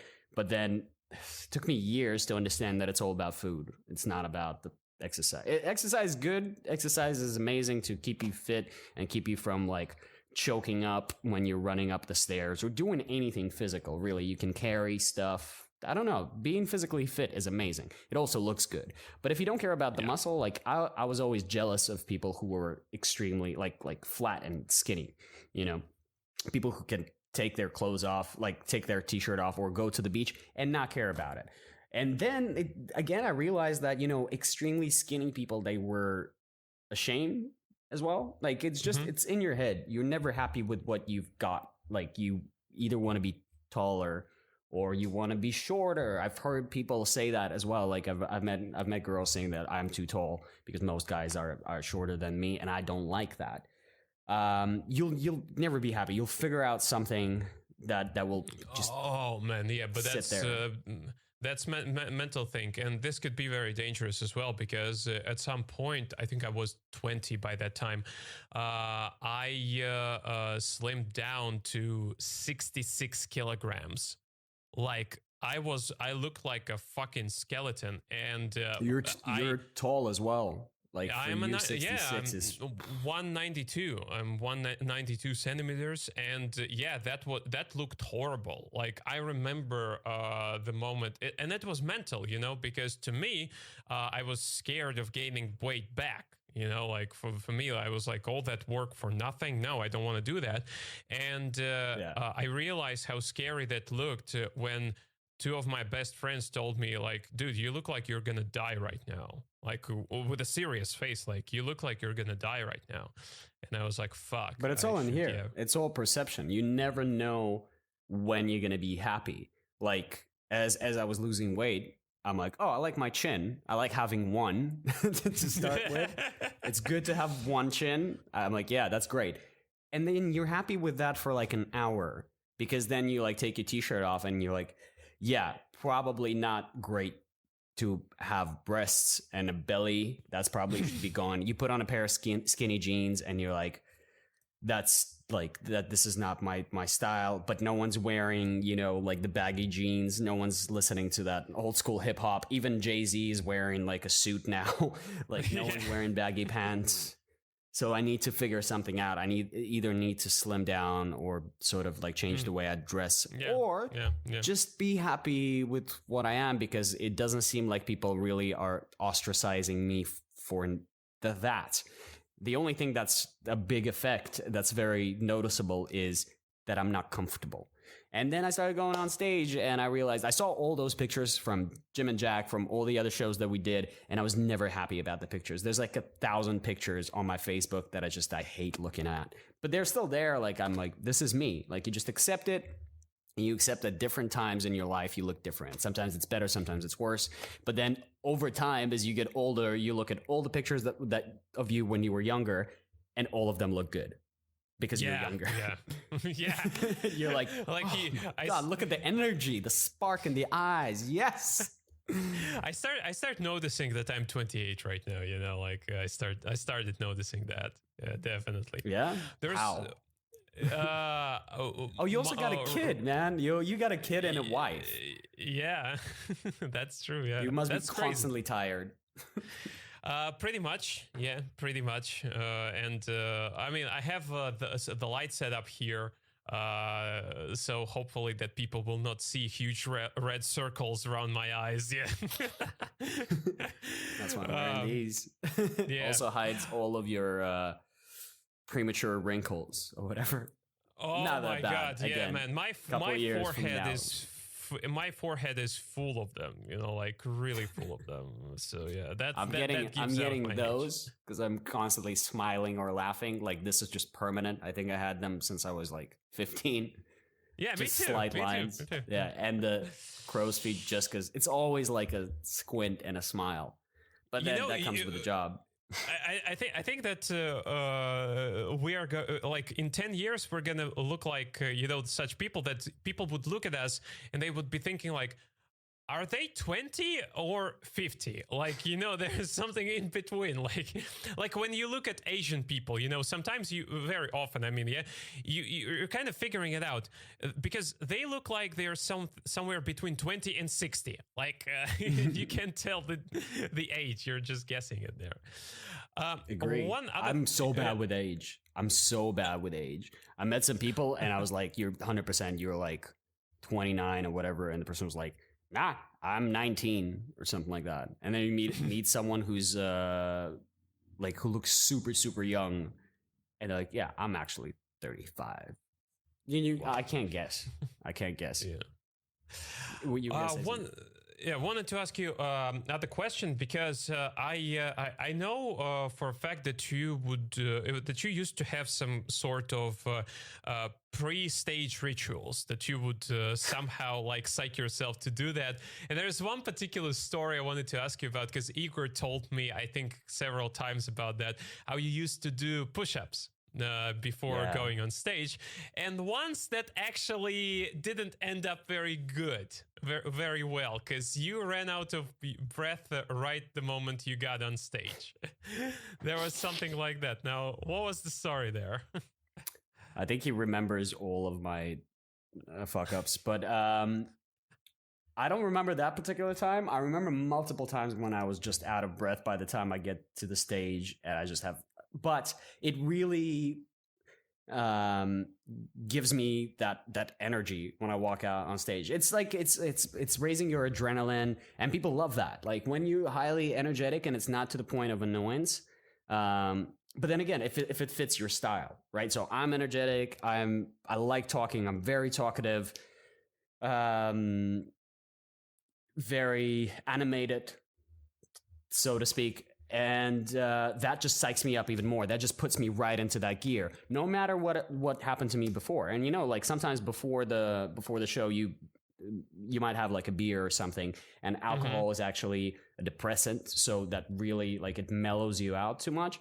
10 push-ups, man, that will put you right back in. Sit-ups I started doing as well, because you can't, like, it's bars, man. You do push-ups in a bar. I don't want to touch that floor. I don't want to even stand on it. Like, I don't want to touch it with my hands. Like, no. And I started doing sit-ups. I started doing jumping jacks as well. It's a good way to psych yourself out before you go on stage. I think I heard it from Joe Rogan or somebody else, that they were not cigarette smokers, but they would take a couple of puffs, either like of a nicotine vape or of a cigarette, right before they go on stage, because it gives you a head rush. So I was like, can't really smoke in bars anymore. Can't really smoke in the green room. Not in all of them. Anyways, but you can do push-ups. You can do something to psych yourself out. And then you get there and you're ready. You're ready to crush it. And I need that energy. If I was doing deadpan, I'd probably, I don't know, take a nap before the show. You just watch Hadiko or something like that. The most depressing movie in the world. Like, okay, I'm ready. Release the crack. Do morphine or whatever. Yeah, just like something up, like hey, that. Everyone, what was tonight? I like this. Yeah.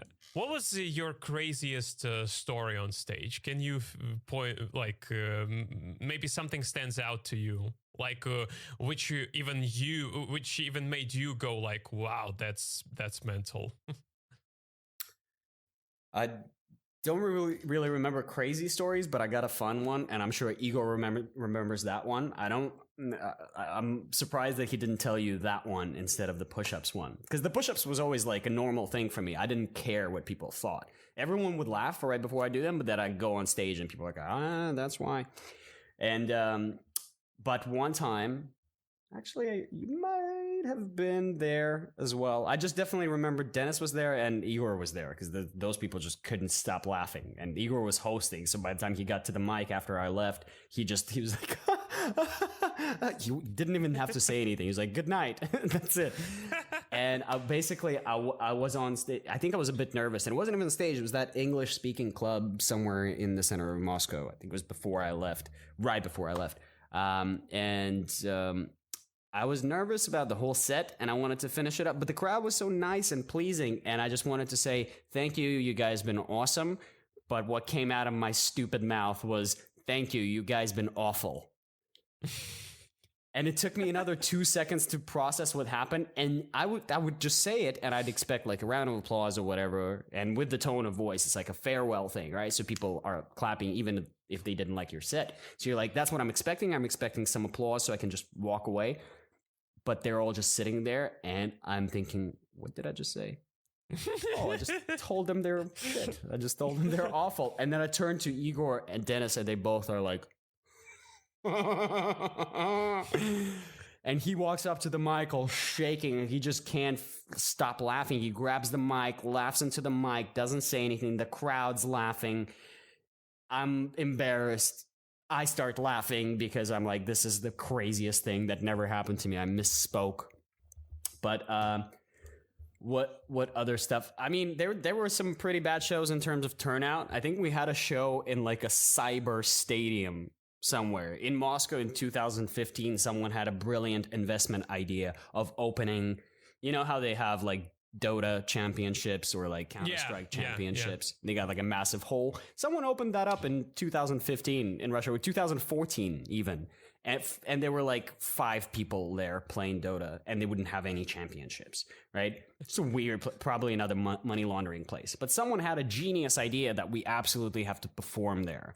It's a big stage, massive stage, costs nothing to get there. Again, it's Russia, so it's a friend of a friend is the owner. Mm-hmm.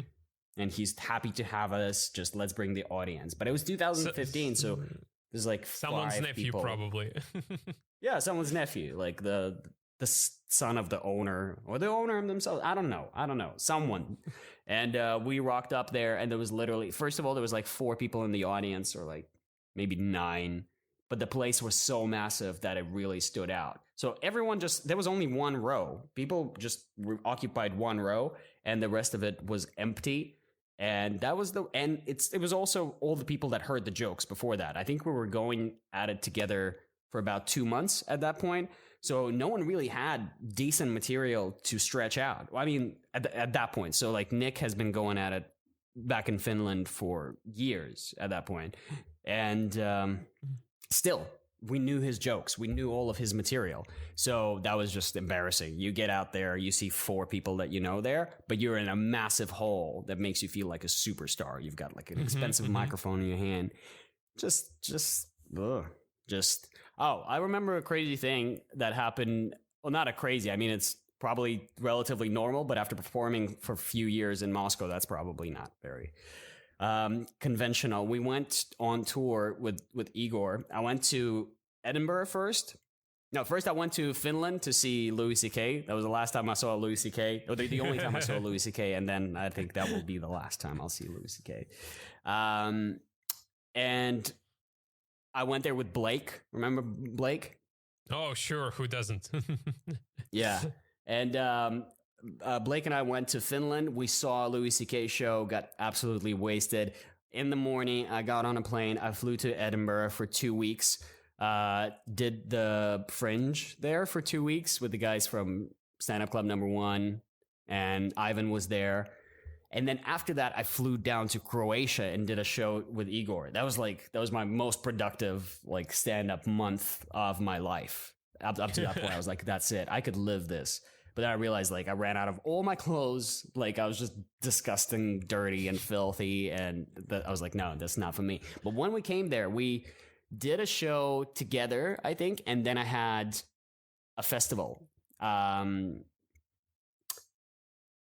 Punch Festival in Slovenia. And then I met up with the comedians there. And one of them was Daniel Ryan Spalding. The dude is a blast. Hysterical. Really, really funny Canadian dude that he lived in Amsterdam. Now he lives in Berlin. And he's a gay guy. So he talks a lot about that in his stand-up. He's very animated, very high energy as well. I think we clicked. We communicated a lot after the years went by. And he made out with a guy on stage, with an audience member. Wow. First of all, I've never seen anyone do it with, like, not heterosexual, not homosexual. No one could ever pull from the crowd. Like, it was just insane. Like, you could technically, like, get with someone after the show if they liked you. But during a performance that was midway through, he's just, like, looking at this one guy who's laughing. He's like, hey, how you doing? Whatever. And just waves at him. The guy comes up on stage. They start making out. And I'm just like, it's just the weirdest scene I've seen in my... I don't think I've seen men kiss at that point. Then I moved to Australia and realized it's a very normal thing. And but on stage, pulling an audience member within 4 or 5 minutes, it was crazy. It was unbelievable to see that. So at first I was like, this is skill, this is game, this is everything. Dude's a legend. Just wow, that's incredible. That's probably one of the most incredible stories I've heard from a stand-up show. Because I mean, it's shock. It's a total shock from all perspectives. Like, you know, especially from the comedians. I mean, I'm trying to imagine how I would be like. You know, I would be just standing there with my jaw on the floor. You know, like, oh. I was too. I was like, is this like a part of the act? But I saw him the night before, and the night before we did 3 shows together, I think, and that didn't happen. We'd hang out afterwards, and he was good. Like, he's very like suave and just a great person to talk to, and he's got game. But in the middle of performance, and then he finished it, and he finished the whole performance like on a highest note. Like, even that people were like, oh yeah, that's fun.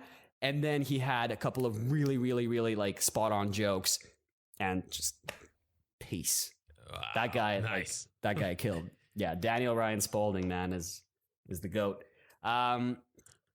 So do you have any crazy stories? Anything like completely out of whack happened to you? Oh man, I mean, I once saw how an audience member wanted to punch a comedian on stage. Like that's what the situation there got very intense actually. But I mean, we've all I think heard or seen something like that at one point, yeah. Because Abed has a story where he nearly got punched by a woman on stage at stand-up club number one. Yeah, and I'm not surprised as you say it. As I'm just processing in my head, and I'm like, just once. Just that once. Seems like a recurring weekly situation. Yeah, exactly. My crazy story would always be that first time that I did, not the first time that I did Russian stand-up, but the first time I did a 15-minute set in Russian. So I did a couple of open mics for Ruslan Mukhtarov's shows. Yeah. Yeah, I always wanted to go to that one. Yeah, thanks to those guys, I actually lost a couple of friends because they have one condition, like you need to bring 2 friends with you if you want to perform, and there's a list of like 32 comedians. So imagine what a kind of a torture that was for my friends to sit there and wait for me, like number 28, fuck you. Yeah, and so after a couple of those shows, a girl who was organizing, one of the organizers, she texted me. She was like, "Hey, our sound guy wants to wants to put together his own stand-up show. Do you want to perform?" I'm like, "Yeah, sure." And she goes, 15 minutes. I'm like, "Of course." I just started Russian. You give me 15 minutes, I would kill for 15 minutes in Russian.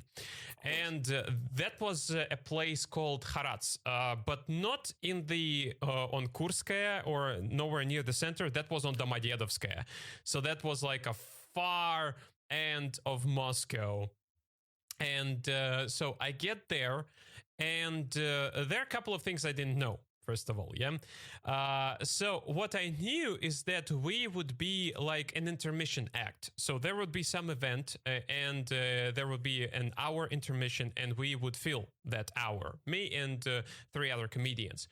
So I get there, and the first thing that I see, so I go to the bathroom, yeah, and the first thing that I see a girl standing in the men's restroom puking into the sink.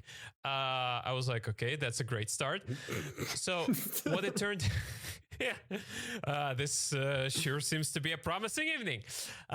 So what it turned out to be, it was a special night where a lot of amateur bands were performing there, covering some metal songs. You know, covering like hard. Yeah.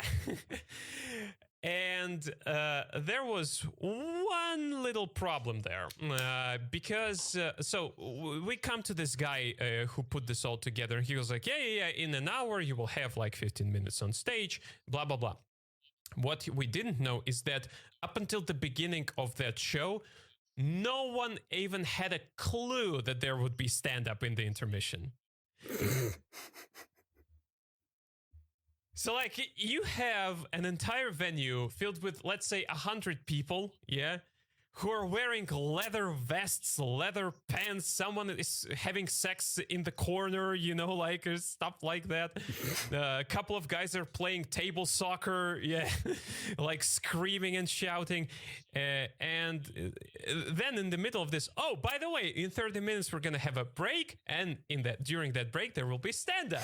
Like, oh, okay, good, nice. And you got 15 minutes to and I have 15 minutes. That's just, and that was like the 3rd time I've ever did Russian. So I was nervous as hell. And, you know, like for me, it's much easier talking about that. Yeah.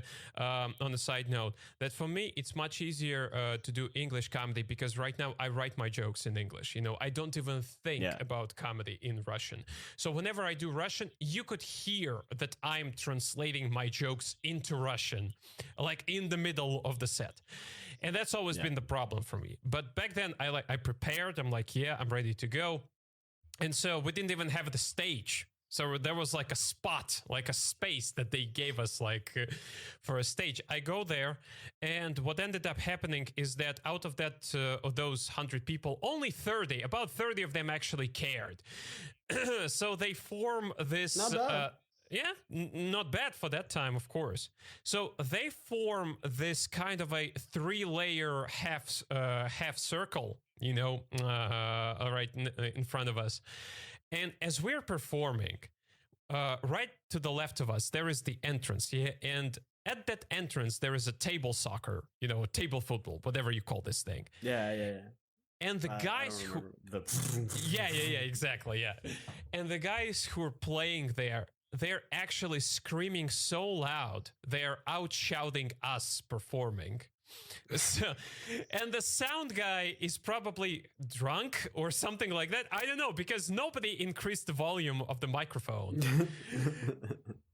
So I'm standing there, I'm sweating like a pig again, and I finish it. It was relatively good for my third time doing that.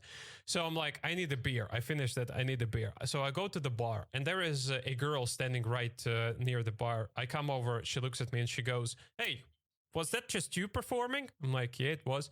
And she looks at me and she goes, "Oh my God, that was so horrible. That you were disgusting. If I were you, I'd never do it again." And she leaves. And I'm like, encouraging. Yeah, and I was so shocked, but in my head, I'm like, I have to say something. So the only thing that came out of my mouth was, as she's leaving, I yell at her, "I can host your wedding." Did you? Yeah. And so, that would have been a great punchline to the story. Is like, yeah, did it last week. This is fantastic. Yeah, exactly. Still friends. So she leaves. I grab my beer. I come to the other two comedians and I tell them the story. I'm like, "Hey guys, can you imagine what just happened?" And one of those guys looks at me and goes, "Wait a minute, was that a blonde girl with short haircut?" I'm like, "Yeah." He goes, and he starts laughing. I'm like, "What's wrong?" He goes, "So she was standing right next to you to the stage, yeah? She was filming your entire set, and after every punchline, she would go like, 'Ha, not funny.'"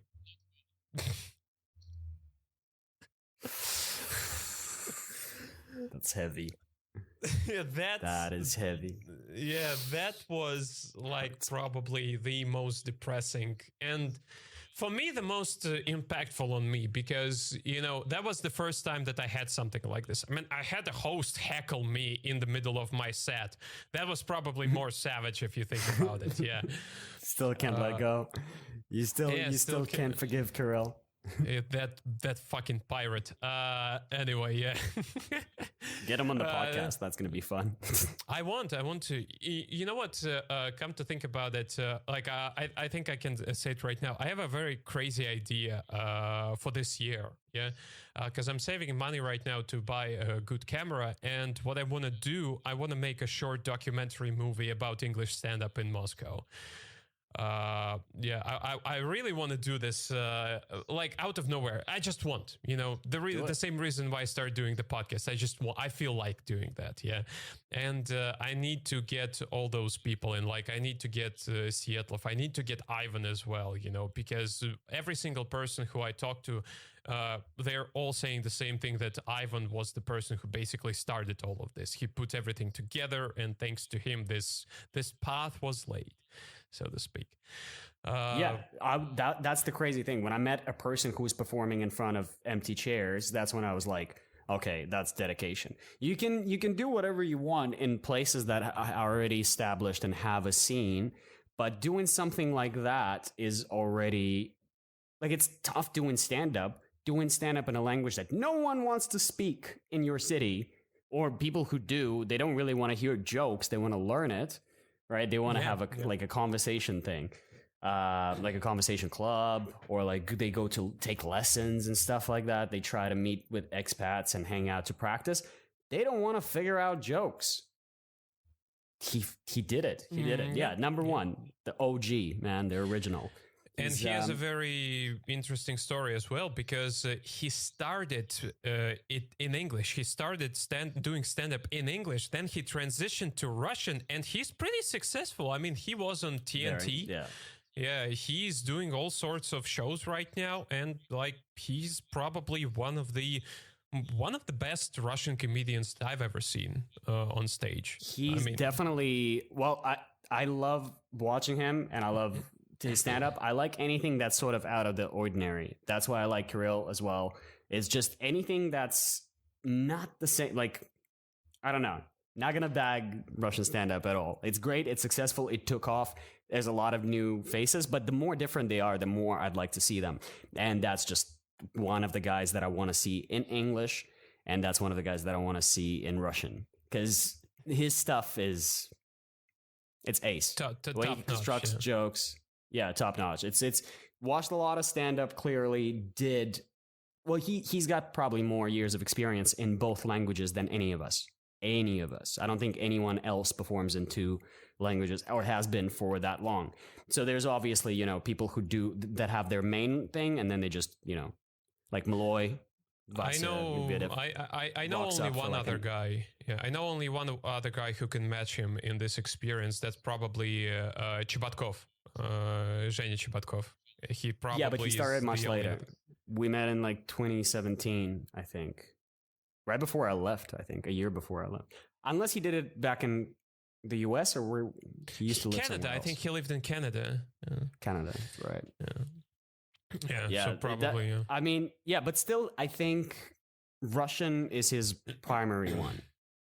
Whereas Ivan has both. Like, he did a huge chunk of his time in English, and then he did a huge chunk of time in Russian, and now he's pretty well versed in both, which is an incredible skill, because then he can write jokes, you know, as we said, he's like, you write one, and you're like, this is clearly an English joke, you write another one, this is clearly a Russian joke, you sort of separate the streams. And the best thing about maybe that you can write a Russian joke, but you're like, how am I going to use it? I don't do Russian stand-up. Yeah, exactly. And I agree with you here, because the most incredible thing for me about him is that he can do it in both English and Russian, and he's different in both of them. So his Russian is way different than his English humor, and vice versa. And when I saw that, I was like, wow, I have no idea how he does that, but wow, that's my hats off to him for that.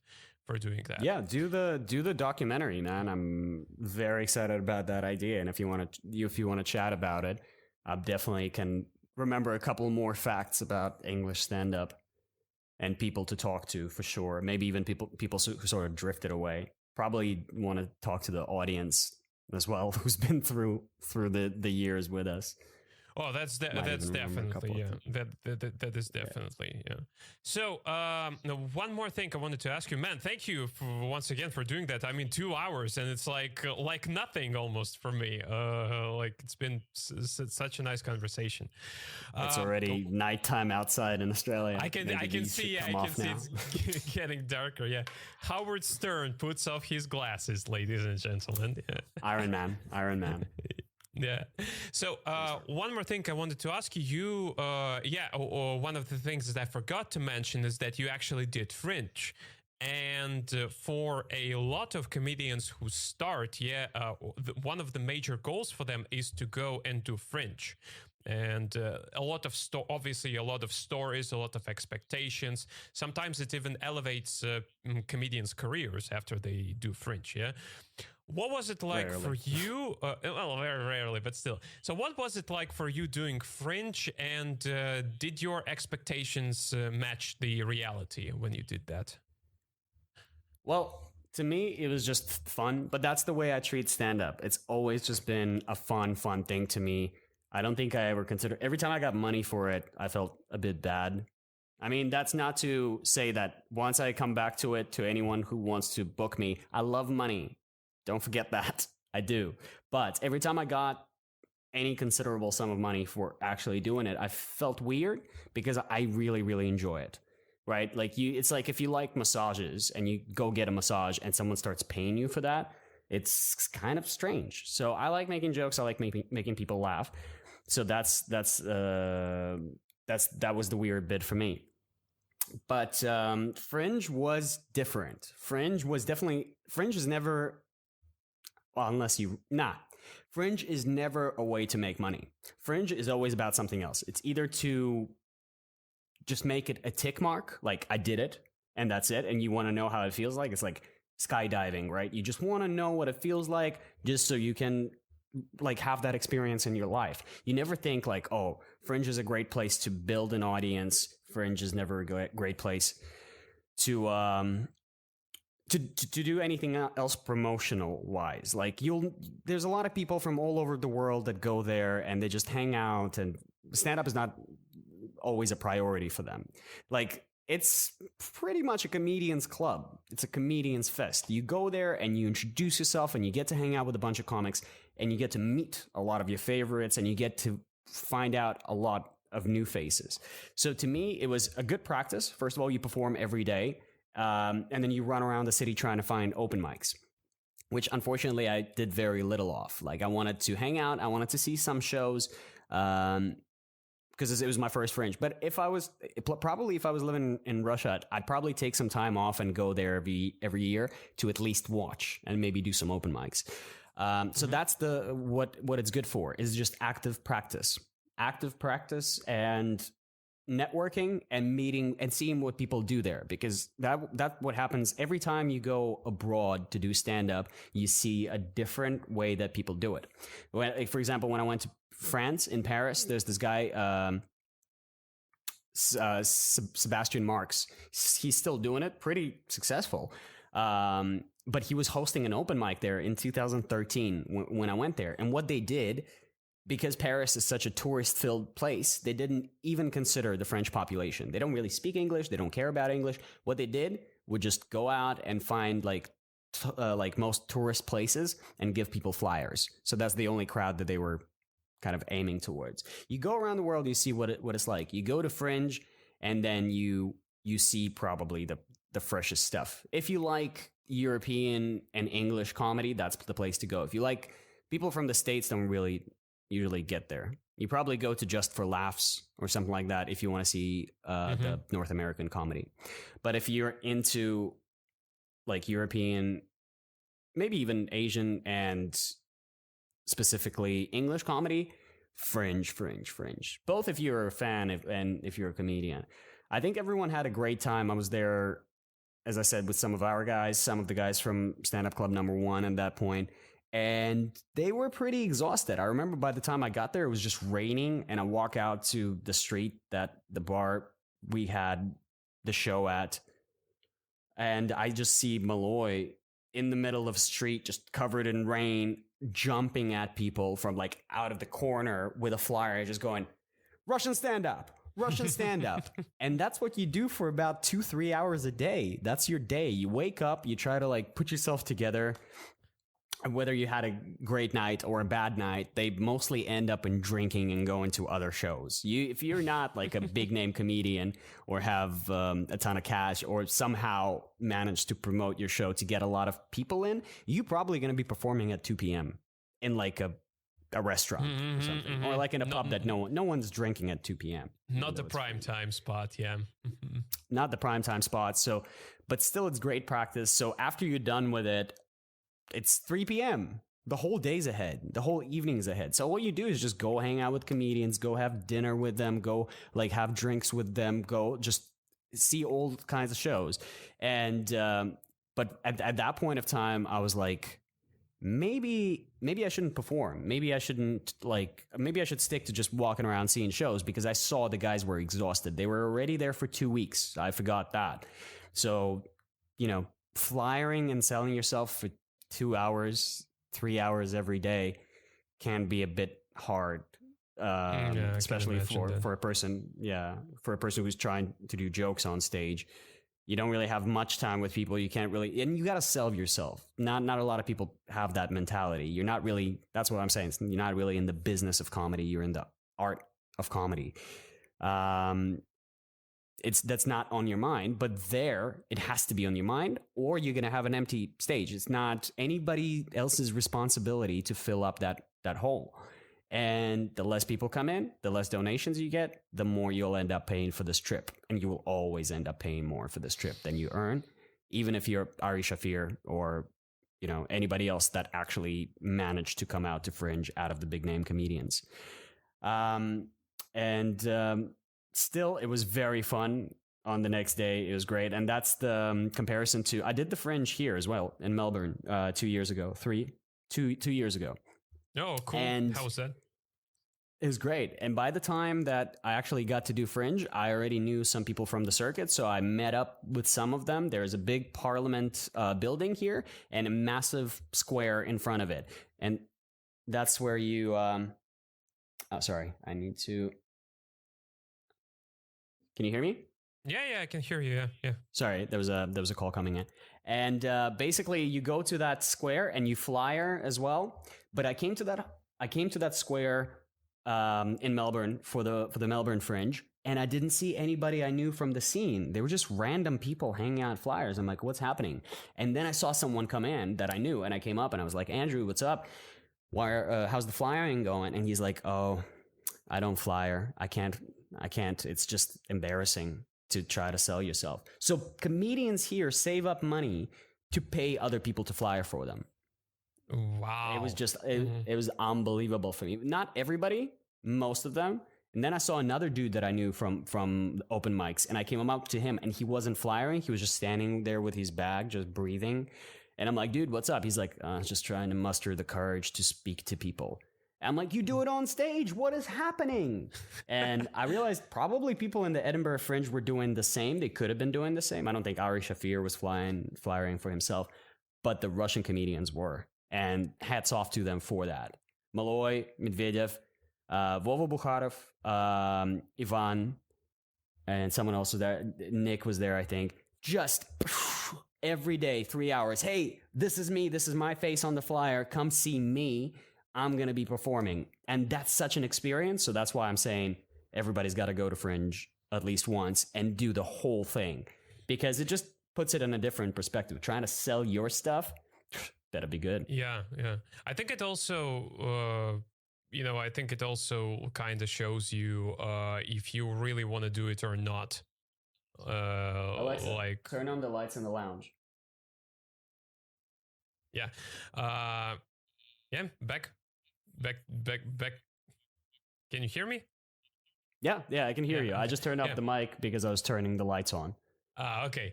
So, I think that that's a very useful experience because just like bombing on stage for the first time, like really hard, it just shows you whether you really want to do this or not.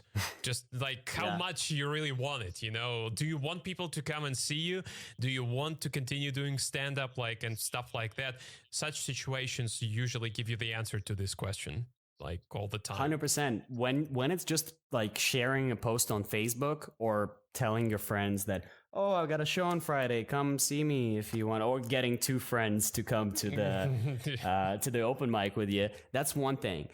Trying to sell your show to some strangers in an unknown city where people have a book filled with thousands of names and shows and everything to see, and you just standing there with a pen, grabbing their book and circling your show and going, that's it. That's the best one. Everybody else around here, they just, they're shit. Come see me. If you have to do it for a month every day, that sort of solidifies the dedication. You're like, okay, I guess I am great. I guess I am going to have to do this. Like otherwise it just sort of breaks you and then you'll never come back to it again. But if you're at Fringe, you're already invested enough, I guess, to, be doing it. That's so you already answered it in your head. So there's no going back for sure. Yeah.